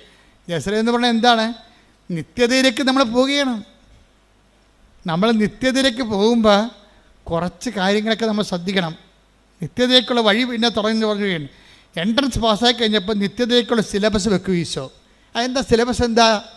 എന്നെ അനുഗമിക്കാൻ ആഗ്രഹിക്കുന്നവൻ, നിത്യതയെ, ഈശോയുടെ ലക്ഷ്യം നിത്യതയല്ലേ. അപ്പം അനുഗമിക്കുക എന്ന് വെച്ച് കഴിഞ്ഞാൽ ആലപ്പുഴ വരെ പോകുകയല്ലല്ലോ. അപ്പം നിങ്ങളുടെ ഈ IELTS വരെയാണ് കാനഡയിൽ എത്തണ വരെ യേശുവിനെ അനുഗമിക്കാനാണെങ്കിൽ പണി കിട്ടാൻ സാധ്യതയുണ്ട്. സ്ലോ ആവും സാധനം. നിങ്ങളുടെ വസ്തു വിൽപ്പന മാത്രമാണ് നിങ്ങളുടെ ഉദ്ദേശം എന്നുണ്ടെങ്കിൽ ഇത് സ്ലോ ആകും. കാര്യം ദൈവത്തിൻ്റെ മാർജിൻ അവിടെ ഇല്ല. അതുകൊണ്ട് നിത്യത എന്നുള്ള വിഷയമാണ് ആദ്യമേ തന്നെ നിയോഗത്തിൽ വെക്കേണ്ടത്. പ്രാർത്ഥിക്കുക. കർത്താവായ ദൈവമേ, എന്റെ നിയോഗങ്ങളിൽ നിന്റെ പീഡാനുഭവത്തിലൂടെ മരണത്തിലൂടെ അപ്പായെ പ്രസാദിപ്പിക്കുവാൻ നീ എടുത്ത മാർഗങ്ങളിലൂടെ നിന്റെ മരണത്തിലൂടെ നീ നേടിയ നിത്യജീവനെ അവകാശമാക്കാൻ, അതെന്റെ നിയോഗമാക്കാൻ എന്നെയും അഭിഷേകം ചെയ്യണമേ. അപ്പൊ കർത്താവിന്റെ പാഠശാലയിലെ നിത്യതയുടെ സിലബസ് ആരംഭിക്കുകയാണ്. ഒന്നാം പാഠം എന്താണ്? നമ്മൾ ജെറുസലേമിലേക്ക് പോവുകയാണ്. ആദ്യം തന്നെ ലക്ഷ്യം ഫിക്സ് ചെയ്യാൻ പറയും. നിന്റെ IELTS, നിന്റെ കാനഡ, നിന്റെ അമേരിക്ക, നിന്റെ ന്യൂസിലൻഡ് അല്ല. അത് ആലപ്പുഴ വരെ പോണ പോലെ ഇരിക്കും. അതല്ല, നിന്റെ നിത്യത ആദ്യം നിന്റെ നിയോഗമാക്കാൻ പറയും. പ്രാർത്ഥിക്കുക. കർത്താവേ, അങ്ങയുമായിട്ടുള്ള എന്റെ ഉടമ്പടിയില് എന്റെ നിത്യത നിയോഗമാക്കാൻ എനിക്ക് അന്തർജ്ഞാനം നൽകണമേ. നിങ്ങളെ എൻകറേജ് ചെയ്തിരിക്കും. നിങ്ങൾ വിഷമിക്കുകയൊന്നും ചെയ്യരുത്. ഞാൻ ഇടയ്ക്ക് കുരിശൊക്കെ പറയുമ്പോൾ നിങ്ങൾ വിഷമിക്കരുത്. ഇതൊക്കെ സിമ്പിളായിട്ട് അനോയിൻറ്റിങ് കിട്ടിക്കഴിഞ്ഞാൽ എൻ്റെ ഭാരം ലഘുവാകുമെന്ന് ഈശോ പറഞ്ഞിട്ടുണ്ട്. എന്താ പറഞ്ഞത്? എൻ്റെ ഭാരം ലഘുവാകും. അത് പ്രോമിസിങ്ങിലുള്ളതാണ്, വാഗ്ദാനത്തിലുള്ളതാണ്. അതുകൊണ്ട് നിങ്ങളുടെ കുരിശിനെ ഓർത്തോളം വിഷമിക്കൊന്നും വേണ്ട. ഞാനും കുറേ കുരിശ് കണ്ടതും ഇപ്പോൾ എടുക്കുന്നതുമാണ്. അപ്പോൾ ഇതിൻ്റെ ഭാഗമായിട്ട് മുന്നോട്ട് പോകും. അപ്പോൾ അതനുസരിച്ച് നമ്മൾ എംപവർ ചെയ്തുകൊണ്ടിരിക്കും. നമ്മൾ ചിന്തിക്കേണ്ട ഒരു വിഷയം എന്ന് പറയണത്, ഇപ്പോൾ തന്നെ ഇതിൻ്റെ എൻകറേജ് ചെയ്യുന്ന കാര്യം, ഇതിൻ്റെ പകുതി ഇപ്പോൾ പത്രോസ് തന്നെ ഈശോ എന്താ പറഞ്ഞത്? നീ എൻട്രൻസ് പാസ്സായി, ഐ നോ ഇറ്റ്. പക്ഷേ ഇത് നോട്ട് ബൈ മെറിറ്റിലാണ് വന്നിരിക്കുന്നത്, ബട്ട് ബൈ ഗ്രേസാണ്. കുറച്ച് നിൻ്റെ അറിവാണ്, ബാക്കി ഗ്രേസാണ്. എന്താണ്? എൻ്റെ സ്വർഗസ്ഥനായ പിതാവാണ് നിനക്കിത്. ആ ഗ്രേസാണ് സംഭവം. അപ്പോൾ ഈ ഗ്രേസിൻ്റെ വാട്ടർ മാർക്ക് എല്ലായിടത്തും ഉണ്ടാവും. നീ സത്യസന്ധമാണെന്ന് നിയോഗം ഒന്ന് കണ്ടു കഴിഞ്ഞാൽ ദൈവത്തിന് മാത്രം ചെയ്യാനുള്ള ചില സംഭവങ്ങൾ ദൈവം നിനക്ക് തന്നുകൊണ്ടിരിക്കും. പത്രോസിന് അത്രയും വിവരമില്ല. പത്രോസിന് ഏറെക്കുറെ ഒരു ഐഡിയയേ ഉള്ളൂ ക്രിസ്തുവിനെക്കുറിച്ച്. പക്ഷേ ലോകത്തിലേക്ക് വരായിരുന്ന മിശിഹായാണെന്ന് അവൻ പറഞ്ഞു. അപ്പോൾ ലോകത്തിലേക്ക് വരായിരുന്ന മിശിഹ എന്ന് പറഞ്ഞ സംഭവം പത്രോസിൻ്റെ അല്ല, ശരിക്കും അത് പിതാവിൻ്റെതാണെന്ന് ഈശോ പറഞ്ഞു. അത് ഗ്രേസാണ്, മെരിട്ടല്ല. പ്രാർത്ഥിക്കുക. കർത്താവായ ദൈവമേ, പത്രോസിനെ സഹായിച്ചതുപോലെ നിന്നെ മനസ്സിലാക്കാൻ എനിക്കും വരപ്രസാദം നൽകി എന്നെയും നയിക്കണമേ. ശ്രുതികട ഹല്ലേലൂയ.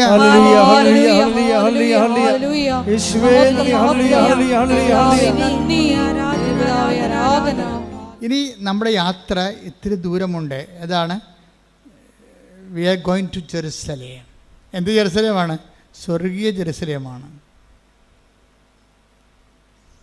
ആ സ്വർഗീയ ജെറുസലേമേക്കുള്ള നിത്യതയിലേക്കുള്ള യാത്രയാണ്. അതിന് നീ എക്വിപ്ഡ് ആണെന്ന് ചോദിക്കും. എന്താണ്? എന്നെ അനുഗമിക്കേണ്ടി വരും. എന്നെ അനുഗമിക്കേണ്ടി വരുമ്പോൾ നമുക്കറിയാമല്ലോ, ഇപ്പോൾ എവറസ്റ്റിലൊക്കെ പോകുന്ന ആൾക്കാരെ, കയറുന്ന ആൾക്കാരെ, ഇപ്പോൾ എവറസ്റ്റ് കയറിയ ആൾക്കാരുടെ അനുഭവങ്ങളൊക്കെ യൂട്യൂബിലുണ്ട്. അപ്പോൾ എവറസ്റ്റിലേക്ക് കയറുന്ന വഴിക്ക്, പോകുന്ന വഴിക്ക് 8000 അടി കയറണ്ടേ. അപ്പോൾ ഒത്തിരി സായിപ്പന്മാർ കയറിയിട്ടുണ്ട്, ഒത്തിരി അവിടെയുള്ള ഈ നേപ്പാളുകാർ കയറിയിട്ടുണ്ട്. അപ്പോൾ ഇവരൊക്കെ ടെൻസിങ് ഹിലാരിയും കയറി. അപ്പോൾ ടെൻസിങ്ങിനെ എന്തിനാ കൂട്ടിയത്? ഹിലാരി കൂട്ടാൻ കാര്യം എന്താ? ടെൻസിങ് ഈ മല കണ്ട് വളർന്ന ആളാണ്. അയാൾക്ക് കയറി പരിചയമുണ്ട്. ആ നാട്ടുകാരനാണ്. ഇപ്പം കടലിൽ പോകുമ്പോൾ മത്സ്യത്തൊഴിലാളിനെ കൊണ്ടല്ലേ പോകാൻ പറ്റത്തുള്ളൂ. കടലിൽ അല്ലാതെ പുസ്തകം നോക്കി കടൽ നീന്തി പഠിച്ച ആൾക്കാരെ കൊണ്ടുപോകാൻ ടെക്സ്റ്റ് ബുക്കിൽ കൊണ്ടുപോകാൻ പറ്റത്തില്ലല്ലോ. അപ്പം അതുകൊണ്ട് ടെൻസിങ്ങിനും കൂട്ടിയാണ് ഹിലാരി പോണത്. പക്ഷേ ഹിലാരി പോണ വഴിക്കെല്ലാം നേരത്തെ കയറി ആൾക്കാർ മരിച്ചു കിടപ്പുണ്ട്. ഇടക്കിടക്ക് അസ്ഥിക്ക് പഞ്ചരാറ് കിടപ്പുണ്ട്. ചിലത് അഴുകിയിട്ട് പൊടിയില്ല. എവറസ്റ്റിൻ്റെ കൊടുമുടിയിലേക്കുള്ള യാത്രയിൽ അഴുകാത്ത ശരീരങ്ങൾ ഹിമാലയത്തിൻ്റെ സ്റ്റെപ്പുകളിൽ കിടപ്പുണ്ട്. എന്താ കാര്യം? നല്ല തണുപ്പാ.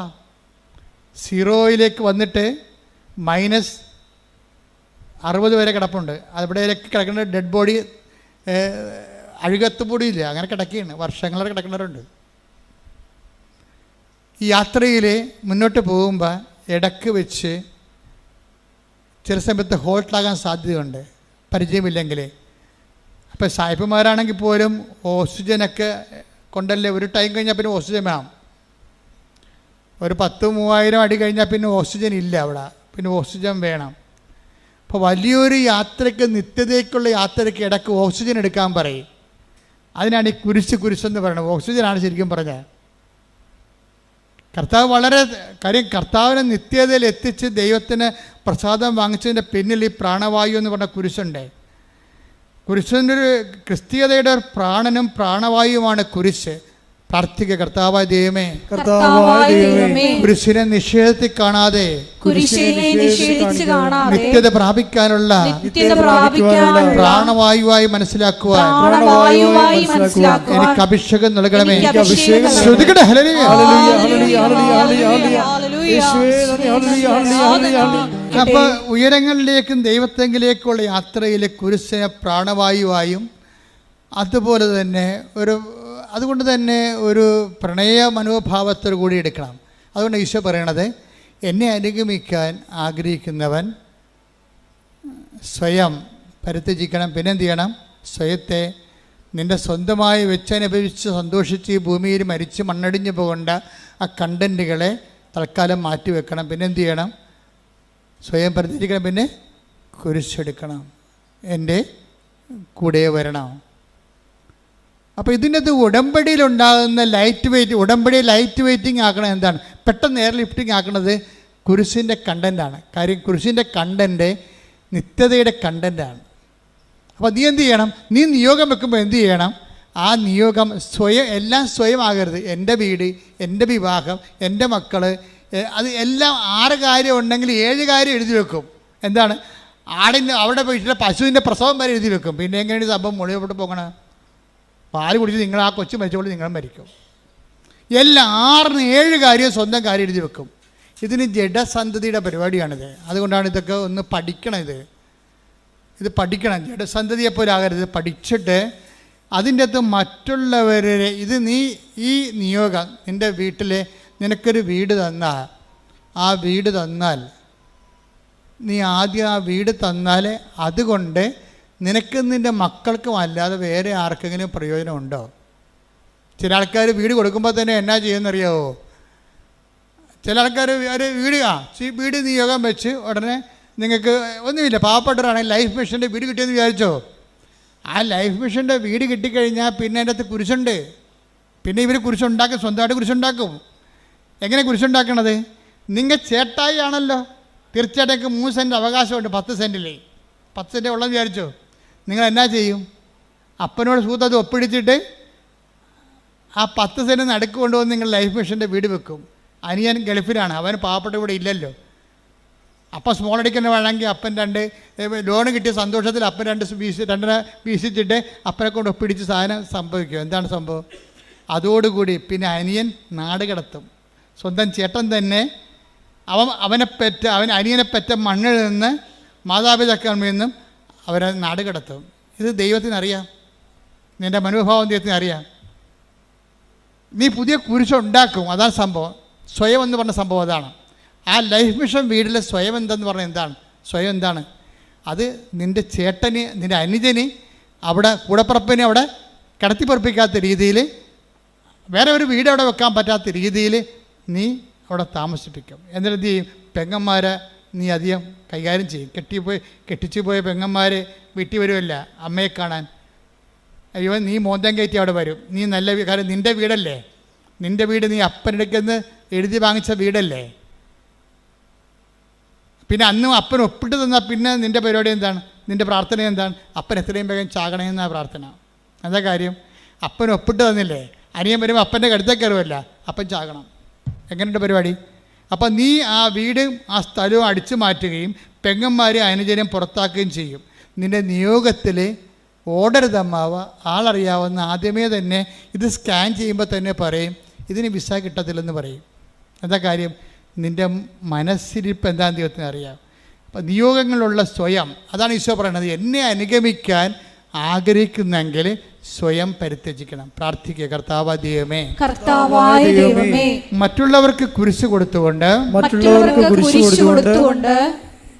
എൻ്റെ സ്വയത്തെ പരിത്യജിക്കാനുള്ള പ്രത്യേക പ്രവണതകളെ എന്നിൽ നിന്ന് നിന്റെ വിശുദ്ധ രക്തത്താൽ നീ കഴുകി മാറ്റണമേ. മക്കളെ, നിങ്ങളുടെ ശ്രദ്ധ പോകരുത്. ഞാൻ പറഞ്ഞുകൊണ്ടിരിക്കുന്നത് ഈ നിയോഗങ്ങളെ എങ്ങനെ ലൈറ്റ് വെയിറ്റ് ആക്കാം, എങ്ങനെ ഭാരം കുറഞ്ഞതാക്കാം. അതിൻ്റെ അകത്തുള്ള സ്വയം കണ്ടൻറ്റുകളെ നിങ്ങൾ വാറ്റിക്കളഞ്ഞാൽ മതി. സ്വയം കണ്ടൻറ്റുകൾ. എന്നിട്ട് എന്ത് ചെയ്യണം? കുരിശ് ആഡ് ചെയ്യണം. എന്ന് വെച്ചാൽ എൻ്റെ അർത്ഥം എന്താണ്? കുരിശ് ആഡ് ചെയ്യണം എന്ന് പറഞ്ഞാൽ എന്താണ്? നിങ്ങൾ രക്ഷപ്പെട്ടാൽ മറ്റുള്ളവരെയും രക്ഷപ്പെടുത്തും. അതാണ് കുരിശ് ആഡ് ചെയ്യണത്. മനസ്സിലായില്ലേ? നിങ്ങളുടെ നിയോഗങ്ങളിൽ ഗ്യാരണ്ടി, മറ്റുള്ളവരുടെ രക്ഷ. ഈ ദിവസങ്ങളിലെ റിനു റോജിൻ എന്ന് പറഞ്ഞൊരു ദമ്പതികൾ സാക്ഷ്യം പറഞ്ഞു. റിനു റോജിൻ, അത് ഒരു 1.5 സാക്ഷ്യമാണ്. കുറേ ഘട്ടങ്ങളുണ്ട്, 13 ഘട്ടങ്ങളാകാൻ പറ്റിയ സാക്ഷ്യത്തിനുണ്ട്. ഞാൻ എല്ലാം ഒന്നും പറയാൻ ഉദ്ദേശിക്കണില്ല. അതിൻ്റെ ഒരു ഉദ്ദേശം, റിനു റോജിൻ ദമ്പതികളാണവർ. പെട്ടെന്ന് ഈ ഭർത്താവിന് ഒരു പനി വരും. 6 ഡിഗ്രി, അതായത് 106 ഡിഗ്രി. അതിൻ്റെ കാരണം ഒരു പ്രത്യേകതരം ബാക്ടീരിയ ഈ മനുഷ്യൻ്റെ ശരീരത്തിൽ കയറും. എവിടുന്നാണ് കയറിയെന്നൊക്കെ അവൾ പറയുന്നുണ്ട്. അത് അംബികസ്, അത് ശരിയാണോ ഇല്ലെന്ന് നമുക്ക് ടെസ്റ്റിഫൈഡ് അല്ലാത്തതുകൊണ്ട് ഞാൻ പറയണില്ല. പക്ഷെ പനി വിട്ട് മാറുന്നില്ല. പനി കയറി പോയി അവസാനം ഡോക്ടർ ഇവളോട് പറയുവേ, ഐസിയുലേക്ക് മാറ്റിക്കഴിഞ്ഞിട്ട് പറയും, ഐസിന്ന് എത്ര കാലം കഴിയുമ്പോൾ എടുക്കാൻ പറ്റുന്ന അറിയത്തില്ല, ഈ ബാക്ടീരിയ കയറി കാരണം. എന്നാ ബാക്ടീരിയ ആണത്? സ്റ്റഫൈലോകോക്കസ്. സ്റ്റഫൈലോകോക്കസ് എന്ന് പറഞ്ഞൊരു ബാക്ടീരിയയാണ്. അത് കയറിയിട്ട് തന്നെ ബ്രെയിനിൽ കയറും, പിന്നെ കിഡ്നിയിലും കരളിലും ഒക്കെ കയറും. ഇൻറ്റേർണൽ ഓർഗൻസ് എല്ലാം ഡാമേജ് ആകും. ഭയങ്കര സീരിയസ് ആയി, അയാളെ മരിക്കുന്നൊരു കണ്ടീഷനായി. അപ്പോൾ ഇവൾ പറയണ കുറേ വാക്കുകളുണ്ട്.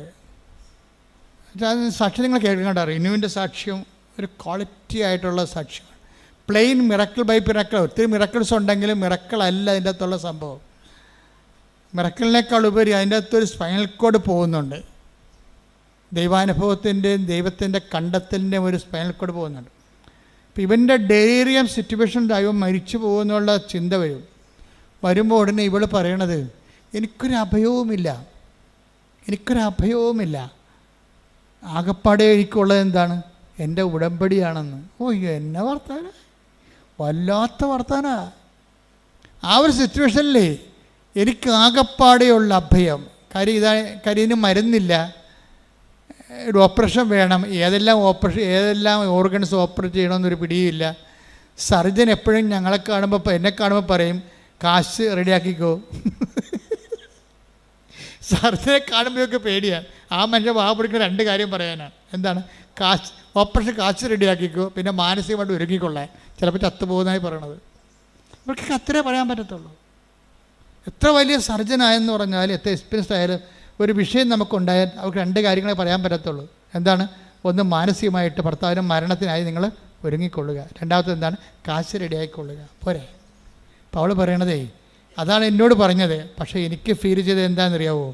ഞാൻ കല്യാണ നിശ്ചയത്തിൻ്റെ ദിവസം ഞാൻ കർത്താവിനോട് ചോദിച്ചു, കർത്താവേ, ഞാൻ കെട്ടാൻ പോകുന്ന പയ്യൻ നീയാണ് സെലക്ട് ചെയ്തത്, അതാ ചുമ്മാ എനിക്ക് തോന്നിയതാണെന്ന് ചോദിച്ചു. നീ അല്ല സെലക്ട് ചെയ്തെങ്കിൽ ഇപ്പം പറയണം, ഞാൻ ഇപ്പോൾ ഉപേക്ഷിക്കാൻ തയ്യാറാണ്, കല്യാണം വേണ്ട. എന്നിട്ട് ഇവിടെ വന്നിട്ട് കല്യാണ നിശ്ചയത്തിൻ്റെ തലേ ദിവസം വിശ്വാസപ്രമാണം ചെല്ലും. ഒരു റിലേഷൻ കണ്ട. അതാണ് ഈ ക്രൈസ്റ്റ് എന്ന് പറയുന്ന യാഥാർത്ഥ്യങ്ങളോടുള്ള ഇൻറ്റിമസി എന്ന് പറയണത്. ചില ആൾക്കാർ കാണിക്കുന്നത് നമുക്ക് ഞെട്ടിപ്പിക്കുന്നതാണ്.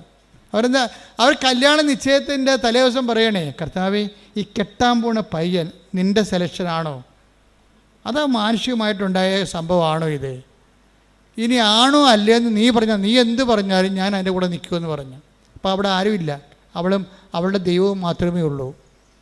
അപ്പോൾ കർത്താവ് വചനം എടുത്തപ്പോൾ അവളോട് സംസാരിച്ചു. ഹല്ലേലൂയ. ജെറമിയ 29:11. കർത്താവ് അരുളി ചെയ്യുന്നു, നിങ്ങളെ കുറിച്ചുള്ള പദ്ധതി എന്റെ മനസ്സിലുണ്ട്. നിങ്ങളുടെ നാശത്തിനല്ല, ക്ഷേമത്തിനുള്ള പദ്ധതിയാണത്.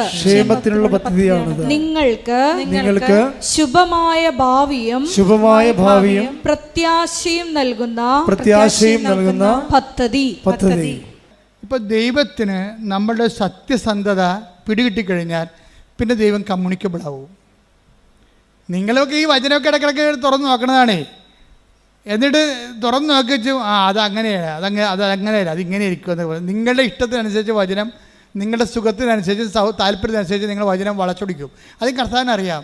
ചുമ്മാ ദൈവത്തെ പറ്റിക്കാൻ വേണ്ടി വചനം നോക്കണമെന്നറിയാം. വചനം നോക്കുന്നവരെ 1-1.5 ജപമാലയൊക്കെ ചൊല്ലി അവിടെ കുത്തിയിരുന്ന് നേരത്തെ ഒന്ന് പോയി കുമ്പസാരിച്ച് വിശുദ്ധീകരിച്ച് ദൈവത്തിന് തോന്നണം നിങ്ങൾ ദൈവത്തിൻ്റെ മനസ്സ് അറിയാൻ വേണ്ടിയാണ് എടുക്കണമെന്ന്. തന്നെയല്ല, മുൻകാല വചനം നോക്കുന്നവരോട് ഷാർപ്പാകണമെങ്കിൽ മുൻകാല അനുഭവങ്ങൾ വേണം ദൈവത്തിന്. മുൻകാല അനുഭവങ്ങൾ എന്ന് പറഞ്ഞാൽ എന്താണെന്നറിയാമോ? അതായത് വചനത്തിലൂടെയോ സ്വപ്നത്തിലൂടെയോ ദൈവത്തിന് കമ്മ്യൂണിക്കേറ്റ് ചെയ്യണമെങ്കിൽ ഒരു പഞ്ഞവുമില്ല. ദൈവം ആരോടും കമ്മ്യൂണിക്കേറ്റ് ചെയ്യാൻ പ്രത്യേകിച്ച് വിദ്യാഭ്യാസം വേണ്ട. അതിനെന്താണ് എളുപ്പമെന്ന് വെച്ചാൽ, നിങ്ങൾ നേരത്തെ കിട്ടിയ വചനം അനുസരിച്ചാണ് ജീവിച്ചതെന്നുള്ള ഫോർമൽ റെക്കോർഡ്സാണ് പ്രശ്നം. അത് ഭയങ്കര സീരിയസ് വിഷയമാണ്. പഴയ റെക്കോർഡ്സ് ഇല്ലേ, നിങ്ങൾ നേരത്തെയൊക്കെ വചനം എടുത്തിട്ടുള്ളതാണല്ലോ. അപ്പോഴും നിങ്ങൾ എന്നിട്ട് ആ വചനത്തിനെതിരായിട്ടായിരിക്കും ചെയ്യണത്. കർത്താവ് പറഞ്ഞ ആ സ്ഥലം എടുക്കരുതെന്ന് പറഞ്ഞു. ചിലപ്പോൾ ആ സ്ഥലം എടുക്കാൻ വേണ്ട വചനം നിങ്ങൾക്ക് സ്ഥലം വേണം, അതെടുക്കാനുള്ള വചനം നിങ്ങൾ പ്രാർത്ഥിച്ച് എടുത്തു കഴിഞ്ഞപ്പോൾ ചിലപ്പോൾ ഹക്കൽ ദേവമാ രക്തത്തിൻ്റെ പറമ്പെന്നുള്ള വചനമായിരിക്കും ചിലപ്പോൾ കിട്ടിയത്. അപ്പോഴതിൻ്റെ അർത്ഥം എന്താണ്?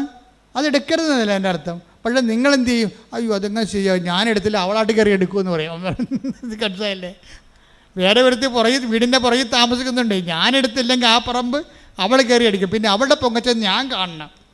അതിപ്പോൾ ഞാൻ ഉപയോഗിക്കണ്ടല്ലോ, മക്കൾക്ക് കൊടുത്താൽ മതി, അല്ലെ വിൽക്കാൻ വേണ്ടിയല്ലേ ഞാനെടുക്കും. ഇങ്ങനെ തരികിടെ തട്ടാമുടിയൊക്കെ പറയും ദൈവത്തോട്, ഇതിൽ സ്ഥലം എടുക്കും. അപ്പം തന്നെ നിൻ്റെ കാര്യത്തിലൊരു തീരുമാനമാകും. എന്താ കാര്യം? നീ ഒരു വചനം പറഞ്ഞാലും നിൻ്റെ താല്പര്യം അനുസരിച്ചുകൊണ്ട് നീ നിൻ്റെ ലാഭം നോക്കിയും നീ അത് വളച്ചൊടിച്ചിട്ട് ദൈവത്തിൻ്റെ വചനത്തെ നിരാകരിക്കൂ. അങ്ങനെ ഒരിക്കൽ നിരാകരിച്ചാൽ പിന്നെ വചനത്തോട് സംസാരിക്കത്തില്ല. വചനത്തെ സംസാരിക്കേണ്ട ഒരു കുഴപ്പമില്ല. ഞങ്ങളൊക്കെ തന്നെ ഈ വചനം തുറന്നു നോക്കി തന്നെയും വചനം എടുപ്പിച്ചും തന്നെ ജീവിക്കണത് എത്രയോ വർഷങ്ങളായി. Sharp ഷൂട്ടാണ്, correct. 2+2 4 പറയത്തുള്ളൂ, അല്ലാതെ 4.1 ഒന്നും പറയത്തില്ല. ദൈവം ഇൻട്രാക്ട് ചെയ്യണമല്ല, എൻ്റെ മീഡിയം അതാണ്. അതിൻ്റെ മീഡിയം അതാണ്. എല്ലാ സമയത്തുമൊക്കെ നമ്മളുടെ കൂടെ ഇങ്ങനെ നിഴല് പോലെ ഇങ്ങനെ ദൈവം സഞ്ചരിക്കും. ഉടമ്പടി പോലെ ഇങ്ങനെ സഞ്ചരിക്കാൻ പറ്റിയ ഒരു സംഭവമില്ല. കാര്യം മറ്റേത് പ്രാർത്ഥന നോക്കിയാലും ഉടമ്പടി 10 പേരെടുത്താൽ അവർ സത്യസന്ധരാണെങ്കിൽ 10 പേരുടെ കൂടെയും ദൈവം സഞ്ചരിക്കും. സ്വപ്നത്തിൽ സ്വപ്നം, ദർശനമെങ്കിൽ ദർശനം. ഇപ്പം കഴിഞ്ഞ ദിവസം ഒരു മോൾ സാക്ഷ്യം പറഞ്ഞു, ദൈവമേ നീ എന്നെ കൈവിട്ടാ, ഞാൻ പാപ്പരായല്ല എന്ന് ഞാൻ ചിന്തിച്ച് വിഷമിക്കണ ആ സമയത്ത് തന്നെ കൃപാസനത്തിൽ മാതാവിൻ്റെ മുമ്പിൽ 16 നൂറുകണക്കിന് മെഴുകുതിരി കത്തിക്കണ മാതാവിൻ്റെ ഫ്രണ്ട് വശത്ത് ഞാൻ നിൽക്കുമ്പോൾ എനിക്കടിക്കണ ഒരു മെഴുകുതിരിയുടെ ഉരുകിയ മണമുണ്ട്. അതെന്നെ പാസ് ചെയ്ത് പോയെന്ന്. അപ്പോൾ എനിക്ക് മനസ്സിലായി, അമ്മ കൈവിട്ടിട്ടില്ല, അമ്മ എൻ്റെ കൂടെയുണ്ടെന്ന്. അതായത് ഇപ്പം ഞാൻ തന്നെ, അതായത് ഞാൻ കഴിഞ്ഞ ദിവസങ്ങളിൽ എനിക്കൊരു അമേരിക്കൻ ധ്യാനം വന്നു. അപ്പോൾ ഞാൻ കൽക്കട്ടയിൽ പോയി വിസ ഇൻ്റർവ്യൂ നിൽക്കുകയാണ്. അപ്പോൾ എൻ്റെ 160 ഫോം കാണാനില്ല പോയി. അപ്പോൾ ഞാനവിടെ അത് പോയാൽ പിന്നെ ഇൻ്റർവ്യൂ നടക്കത്തില്ല. ഞാനവിടെ നിന്ന് കൂളായിട്ട് ജവമാല ചൊല്ലിക്കൊണ്ട് നിൽക്കുകയാണ്. അപ്പോൾ അവരയാൾ പറഞ്ഞ് കയറാൻ പറ്റത്തില്ല, നിങ്ങളുടെ ബയോമെട്രിയുടെ പേപ്പർ കാണാനില്ലെന്ന് പറഞ്ഞു. അപ്പോൾ ഞാൻ അവിടെ കൂടാതെ നിൽക്കുകയാണ്. ഞാൻ കൂടെ നിൽക്കുകയാണ്. സാർ എൻ്റെ ഉണ്ടായിരുന്നതാണ്, 25 കിലോമീറ്റർ അകലെയാണ് എൻ്റെ ഹോട്ടൽ, വേണമെങ്കിൽ ഇപ്പോൾ എടുത്തുകൊണ്ട് വരാം, പക്ഷേ ഇവിടെ എൻ്റെ രേഖകൾ കാണുമല്ലോ, സാർ ഒന്ന് സഹായിക്കണമെന്നൊക്കെ പറഞ്ഞു. ഞാൻ നിൽക്കണം. അങ്ങനെ നിൽക്കുമ്പോൾ ഞാനോടത്ത് ഈശോ ഇതിൻ്റെ അകത്ത് വല്ല കേസും ഉണ്ടോ എന്ന് ചോദിച്ചു. കേസ്. അപ്പോൾ എന്നിട്ട് അവസാനം ഈ മനുഷ്യന് ഒരു അറിവ് തോന്നിയിട്ട് അവിടെ ഇൻ്റർവ്യൂവിൻ്റെ ഇടയ്ക്കൂടി എന്നെ കയറ്റിക്കൊണ്ടുപോയി അവിടെ ഇൻ്റർവ്യൂ നടക്കി. ഞാൻ ചെല്ലുമ്പോൾ പല കൗണ്ടേഴ്സാണ്. കൗണ്ട് ചെയ്യുമ്പോൾ ഈ അമ്മ എന്നോട് പറഞ്ഞ് നീ കൗണ്ടറിൻ്റെ എണ്ണം നോക്കാൻ പറഞ്ഞു. അപ്പോൾ ഞാൻ എണ്ണം നോക്കിയപ്പോൾ നമ്പർ 6 ആണ്. അപ്പം ഇറ്റ്സ് ഓക്കെ, ഇനി പോയാലും പോയില്ലെങ്കിലും കുഴപ്പമില്ല. എന്താ കാര്യം, അമ്മ കൂടെ ഉണ്ടല്ലോ, അത് മതി. നമ്പർ 6 ആരുടെ നമ്പരാ? അമ്മയുടെ നമ്പരാ. അത് നിങ്ങളെപ്പോഴും സൂക്ഷ്മതയുള്ളവരായിരിക്കണം. എല്ലാ സമയത്തും ഈ പ്രസൻസ് എന്ന് പറഞ്ഞ ഉടമ്പടിയുടെ ഒരു ഇട്ടിവെട്ട് സംഭവമാണ്. അത് ഈ ഉടമ്പടി എന്ന് പറയുമ്പോൾ മറ്റേത് ഇത് ഗ്യാരണ്ടീഡ് അല്ലേ?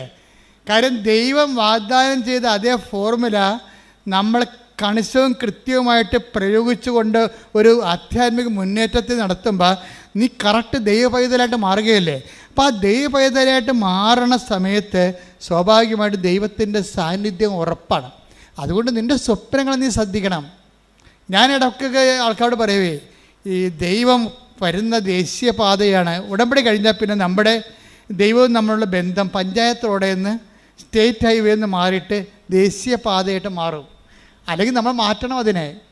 ഇപ്പം ദേശീയപാത എന്താ സംഭവിക്കണത്? ദേശീയപാത ഡൽഹിയിൽ നിന്ന് കന്യാകുമാരിയിലോട്ട് പോകണത് വേറെ ദീർഘദൂര പാതയാണ്. അവരെന്ത് ചെയ്യും? ആ ദീർഘദൂരമുള്ള ആൾക്കാർക്ക് വേണ്ടി സേഫാകാൻ ഇടയ്ക്ക് പട്ടി ചാടി വീഴുക, കഴുത പശു വന്ന് കയറുക. വടക്കേട്ടിലൊക്കെ ചെല്ലുമ്പോൾ പശുവാണ് നേരെ റോഡിൽ കൂടി നടക്കണം മുഴുവനും. ഞാൻ തന്നെ അത്ഭുതപ്പെട്ടു പോയി. ഓട്ടോറിക്ഷയും ആൾക്കാരും സൈക്കിൾ റിക്ഷയും ഇതിൻ്റെയൊക്കെ കാറും പശുവും എല്ലാം കൂടി നടക്കണുണ്ട്. കഴിഞ്ഞ ദിവസങ്ങളൊക്കെ ഉത്തർപ്രദേശിലും ബീഹാറിലൊക്കെ ഞാൻ പോയി. അപ്പോൾ അവിടെ എല്ലാം ഇത് തന്നെ അവസ്ഥ. അപ്പോൾ അവിടെ അതായത് ഇതുപോലെയുള്ള അവസ്ഥകൾ മാറ്റിയിട്ട് ഇത് എല്ലാവരും കയറി നിരങ്ങണ ഒരു റോഡല്ല ദൂരയാത്രയ്ക്ക് ഉപയോഗിക്കണത്. അത് 2 സ്ഥലത്തും മതിൽ കെട്ടിയിട്ട് ദൂരയാത്രക്കാരെ മാത്രം സേഫ് ചെയ്യാൻ, ലോക്കലായിട്ടുള്ള ചെറിയ ദൂരത്തിൽ പോകുന്നവർക്കെല്ലാം സർവീസ് റോഡ് കൊടുത്തിരിക്കുകയാണ് ഗവൺമെൻറ്. നിങ്ങൾ ഉടമ്പടി എടുക്കുമ്പോൾ ഉടമ്പടി ഒരു ദീർഘദൂര യാത്രയാണ്. അതുകൊണ്ട് ആവശ്യമില്ലാത്തതൊക്കെ ഒഴിവാക്കിയേക്കണം. പട്ടി പശു കഴുത ആവശ്യമില്ലാത്തൊക്കെ പോയി നിരങ്ങരുത്. എല്ലാത്തിനകത്ത് പോയി വാർത്തയിലേക്ക് പിടിക്കരുത്. അതിന് ഇപ്പം കൃപാസനത്തിൽ എനിക്കൊരു പോളിസിയുണ്ട്. കാര്യം ഞാൻ ഇമ്പോർട്ടൻസ് കൊടുക്കണമെന്നുണ്ടെങ്കിൽ ഇവിടുത്തെ സാക്ഷ്യം കുറഞ്ഞാൽ മാത്രമേ ഞാൻ ഇമ്പോർട്ടൻസ് കൊടുക്കത്തുള്ളൂ. അല്ലെങ്കിൽ ഉടമ്പടിയിലുള്ള അനുഭവങ്ങൾ കുറയുന്നുണ്ടെങ്കിൽ മാത്രമേ ഞാൻ ഇമ്പോർട്ടൻസ് കൊടുത്തുള്ളൂ. ബാക്കിയുള്ള കാര്യങ്ങൾക്ക് ഒരു കറക്ഷൻ കൊടുക്കും, അത്രേ ഉള്ളൂ. ആ ചാപ്റ്റർ അടച്ച് ക്ലോസ് ചെയ്യും. ഒന്നെങ്കിൽ ആ ആളെ ഞാൻ ക്ലോസ് ചെയ്യും, അല്ലെങ്കിൽ അയാളുടെ ഈ കൃപാസനത്തിലുള്ള ഓരോ കൗണ്ടറിലൊക്കെ ഓരോ ആൾക്കാർ ഇരിപ്പില്ലേ, ആ കൗണ്ടറിലുള്ള അവരുടെ ജോലി ഞാൻ ക്ലോസ് ചെയ്യും. അല്ലെന്നുണ്ടെങ്കിൽ അവരുമായിട്ട് മുന്നോട്ട് പോകത്തില്ല. എന്താ കാര്യം? അതൊക്കെ ലോക്കൽ പരിപാടികളാണ്. നമുക്ക് ആ ലക്ഷ്യങ്ങളില്ല. നമ്മുടെ ലക്ഷ്യം നമ്മൾ ദേശീയ പാതയിലൂടെ സഞ്ചരിക്കുന്നതാണ്. അപ്പോൾ നിത്യതയ്ക്കുള്ള യാത്രയിൽ നമ്മളെപ്പോഴും പ്രയോറിറ്റി കൊടുക്കണം.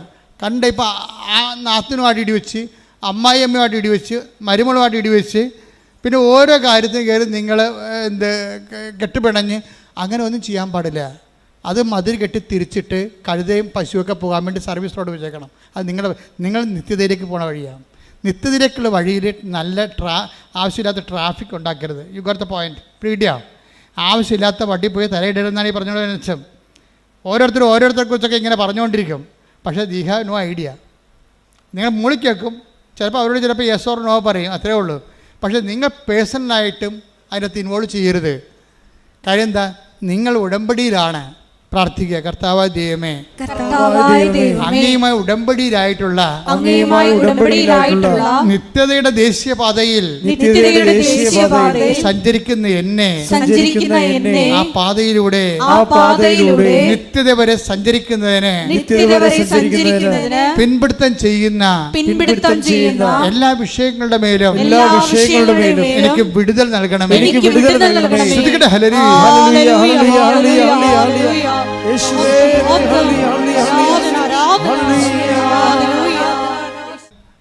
റീനോട് സർജൻ എന്താ പറയണത്? പൈസ റെഡിയാക്കി വെക്കണം. പിന്നെ എന്താണ്? എന്ത് കാഷ്വാലിറ്റിയും ഫേസ് ചെയ്യാൻ മനസ്സൊരുക്കം ഉണ്ടാകണം. അത്രേ ഉള്ളൂ. അപ്പോൾ റീനു പറയും, അത് കുഴപ്പമില്ല. ഞാൻ കർത്താവിനോട് ചോദിച്ചായിരുന്നു ഈ മനുഷ്യനെ കല്യാണം കഴിക്കാൻ നേരത്ത്. നിശ്ചയത്തിൻ്റെ ദിവസം തന്നെ ചോദിച്ചു, നിൻ്റെ സെലക്ഷനാണോ എൻ്റെ സെലക്ഷനാണോ പറഞ്ഞപ്പോൾ കർത്താവിനോട് പറഞ്ഞു, കുഴപ്പമില്ല, എനിക്ക് നിന്നെക്കുറിച്ചുള്ള പദ്ധതിയാണ് നിൻ്റെ ഭർത്താവെന്ന് പറഞ്ഞു. അയ്യോ, അപ്പോൾ എനിക്ക് പറഞ്ഞു ഞാൻ ഹാപ്പിയായി. ഞാൻ ഹാപ്പിയായി. എന്തൊക്കെയാണ്? ഈ മനുഷ്യന് എന്ത് സംഭവിച്ചാലും അത് ദൈവത്തിൻ്റെ പദ്ധതിയാണ്. അതാണ് ക്രിസ്തുവിനെ കക്ഷി ചേർക്കാൻ. കണ്ടില്ലേ? ഓരോ മനുഷ്യന്മാർ വളരണത്. അവർക്കൊരു 10-26 വയസ്സേ ഉള്ളതെന്ന് പറഞ്ഞു കണ്ടിട്ട്. പക്ഷേ ഇട്ടിവിടെ വർത്തമാനം പറയണത് 10-76 കൊല്ലം ഇവിടെ ജീവിച്ചതിൻ്റെ ആധ്യാത്മിക അനുഭവമാണ്. ആധ്യാത്മിക അനുഭവത്തിൽ റീനു പറയുന്നൊരു കാര്യമുണ്ട്. അതായത് ഞാൻ അനുഭവിച്ച് വളർന്ന ഒരു സത്യമുണ്ട്. അനുഭവിച്ച് വാക്കിൻ്റെ ഇങ്ങനെ എടുത്തെടുത്ത് പറയണം. ഞാൻ അനുഭവിച്ച് വളർന്ന ഒരു സത്യമുണ്ട്. എന്താണ് ആ സത്യം? എൻ്റെ പൊന്നു തമ്പുരാൻ എന്നെ ഒരു കാരണവശാലും കൈവിടത്തില്ലെന്ന്. ഓരോ അനുഭവങ്ങളും ഭയങ്കര സംഭവമല്ലേ. അതായത് റിനു ഹാപ്പിയാണ്. ഇതിൻ്റെ ഇടയ്ക്ക് ഈ സർജൻ ഇങ്ങനെ പറയാനുള്ള കാരണമുണ്ട്. കാര്യം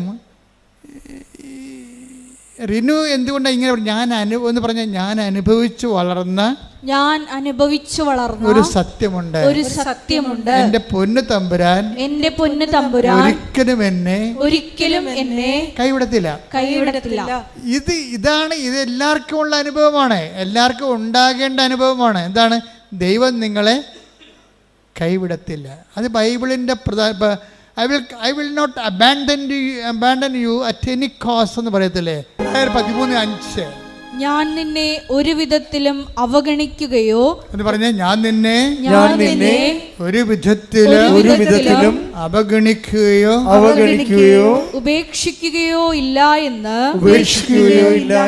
അവിടുന്ന് പറഞ്ഞിട്ടുണ്ടല്ലോ.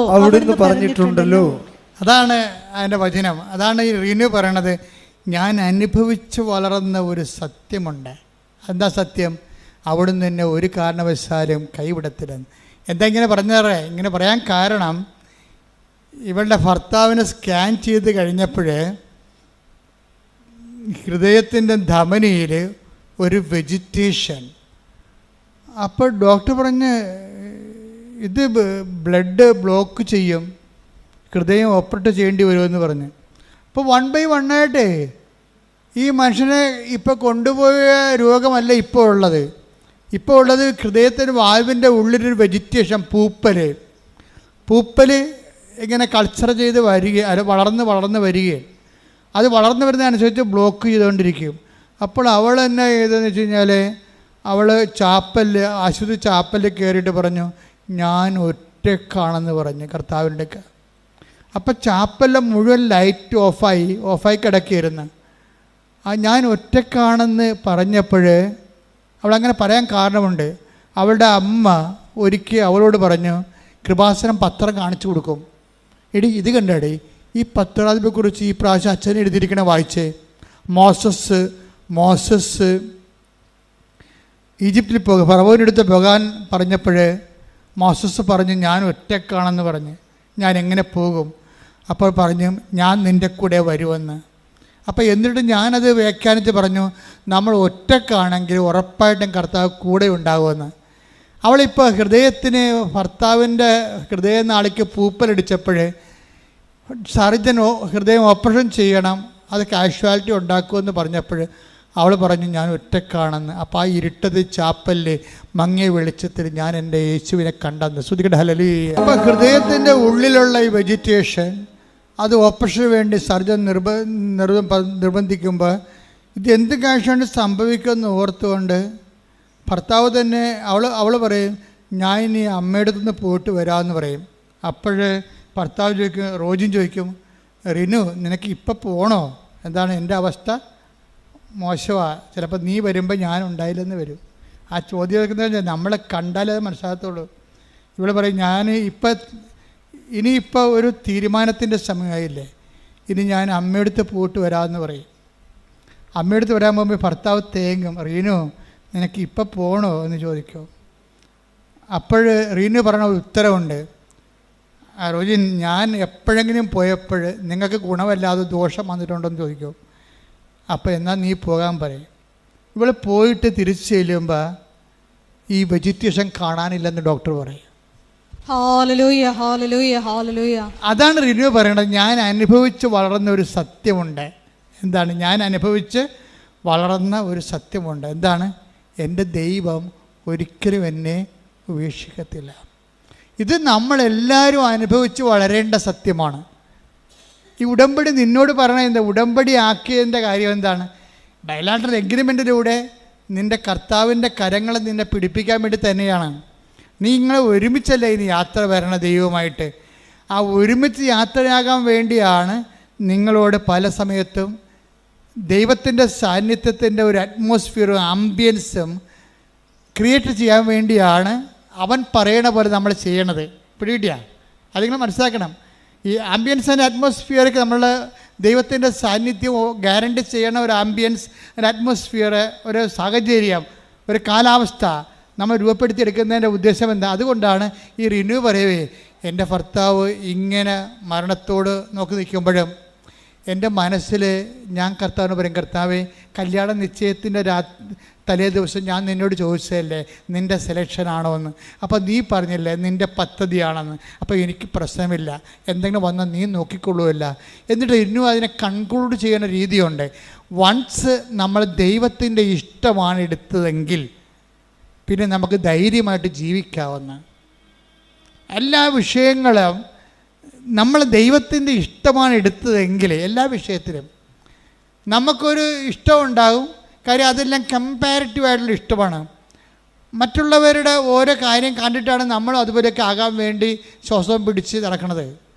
അല്ല, നമ്മളെ സംബന്ധിച്ചിടത്തോളം എനിക്ക് നിന്നെക്കുറിച്ച് പദ്ധതി ഉണ്ടെന്നല്ല, അല്ല എല്ലാവരെയും കുറിച്ചുള്ള പദ്ധതിയും ഒരു കളക്റ്റീവായിട്ടുള്ള പദ്ധതിയല്ല, ഒരു പേഴ്സണലായിട്ടുള്ള പ്രോജക്റ്റാണ്, ഒരു കളക്റ്റീവ് പ്രോജക്റ്റ് അല്ല. എനിക്ക് നിന്നെക്കുറിച്ചൊരു പദ്ധതിയുണ്ട്. അപ്പോൾ ചിലപ്പോൾ നിൻ്റെ അനിയത്തിക്കുള്ള പദ്ധതി ആയിരിക്കത്തില്ല നിനക്കുണ്ട പദ്ധതി. അതെപ്പോഴും നിങ്ങൾ മനസ്സിലാക്കണം. അനിയത്തിക്ക് എന്താ ഒരു കുഴപ്പമില്ല, നീ ഇപ്പോഴും കല്യാണം കഴിച്ചിട്ടില്ല, നീ ചേടുത്തിയാണ്. അനിയത്തി ഒരുത്തന്നെ അവൾക്ക് 19 വയസ്സായപ്പോൾ തന്നെ അവൾ ലൈനടിച്ച് കല്യാണം കഴിച്ചു. അവൾ ആ കൊല്ലം തന്നെ പ്രഗ്നൻ്റായി. ഇപ്പോൾ എന്താ നീ എന്ത് പറ്റി? നീ ഇപ്പോഴും കല്യാണം കഴിച്ചിട്ടില്ല, പ്രഗ്നൻ്റ് വരെ, നീ ചേടുത്തിയാണ്. നീ എന്നാൽ കുഞ്ഞുനാൾ തൊട്ട് മാതാവിൻ്റെ ദൈവത്തിന് മാറാതെ നടക്കുന്ന ആളാണ്. കണ്ടില്ലേ അനുഭവങ്ങൾ. എന്തെങ്കിലും ദൈവത്തിൽ നേടിയെടുക്കാനുള്ള ഭൗതികമായ ലക്ഷ്യങ്ങൾ വെച്ചുകൊണ്ട് നീ ദൈവത്തെ ലക്ഷ്യം വെച്ചാൽ ദൈവത്തെ നിനക്ക് നഷ്ടപ്പെട്ടിരിക്കും. എന്താ കാര്യം? ദൈവത്തിൻ്റെ പദ്ധതി, ചേടത്തിക്കൊരു പദ്ധതി ഉണ്ടാകും, അനിയത്തിക്ക് പദ്ധതി വേറെ ആയിരിക്കും. അതുകൊണ്ടാണ് പറയണത് 29:11 എനിക്ക് നിന്നെക്കുറിച്ച് പദ്ധതി ഉണ്ടല്ല, നിങ്ങളെക്കുറിച്ച് കുടുംബത്തിൽ മൊത്തം പദ്ധതി ഉണ്ടെന്നല്ല, ചില പദ്ധതികൾ പേഴ്സണലാണ്. പ്രാർത്ഥിക്കുക. കർത്താവായ ദൈവമേ, കർത്താവായ ദൈവമേ, എൻ്റെ ജീവിതത്തിന്റെ അനുഭവങ്ങളെ മറ്റുള്ളവരുമായി താരതമ്യം ചെയ്യാതെ അത് ദൈവവും ഞാനും തമ്മിലുള്ള നിത്യരക്ഷയെ അവലംബമാക്കുന്ന ദൈവത്തിന്റെ സ്വകാര്യ സ്നേഹത്തിന്റെ പദ്ധതിയാണെന്ന് വിവേചിച്ച് മനസ്സിലാക്കാൻ എനിക്ക് പ്രത്യേക അഭിഷേകം നൽകണമേ.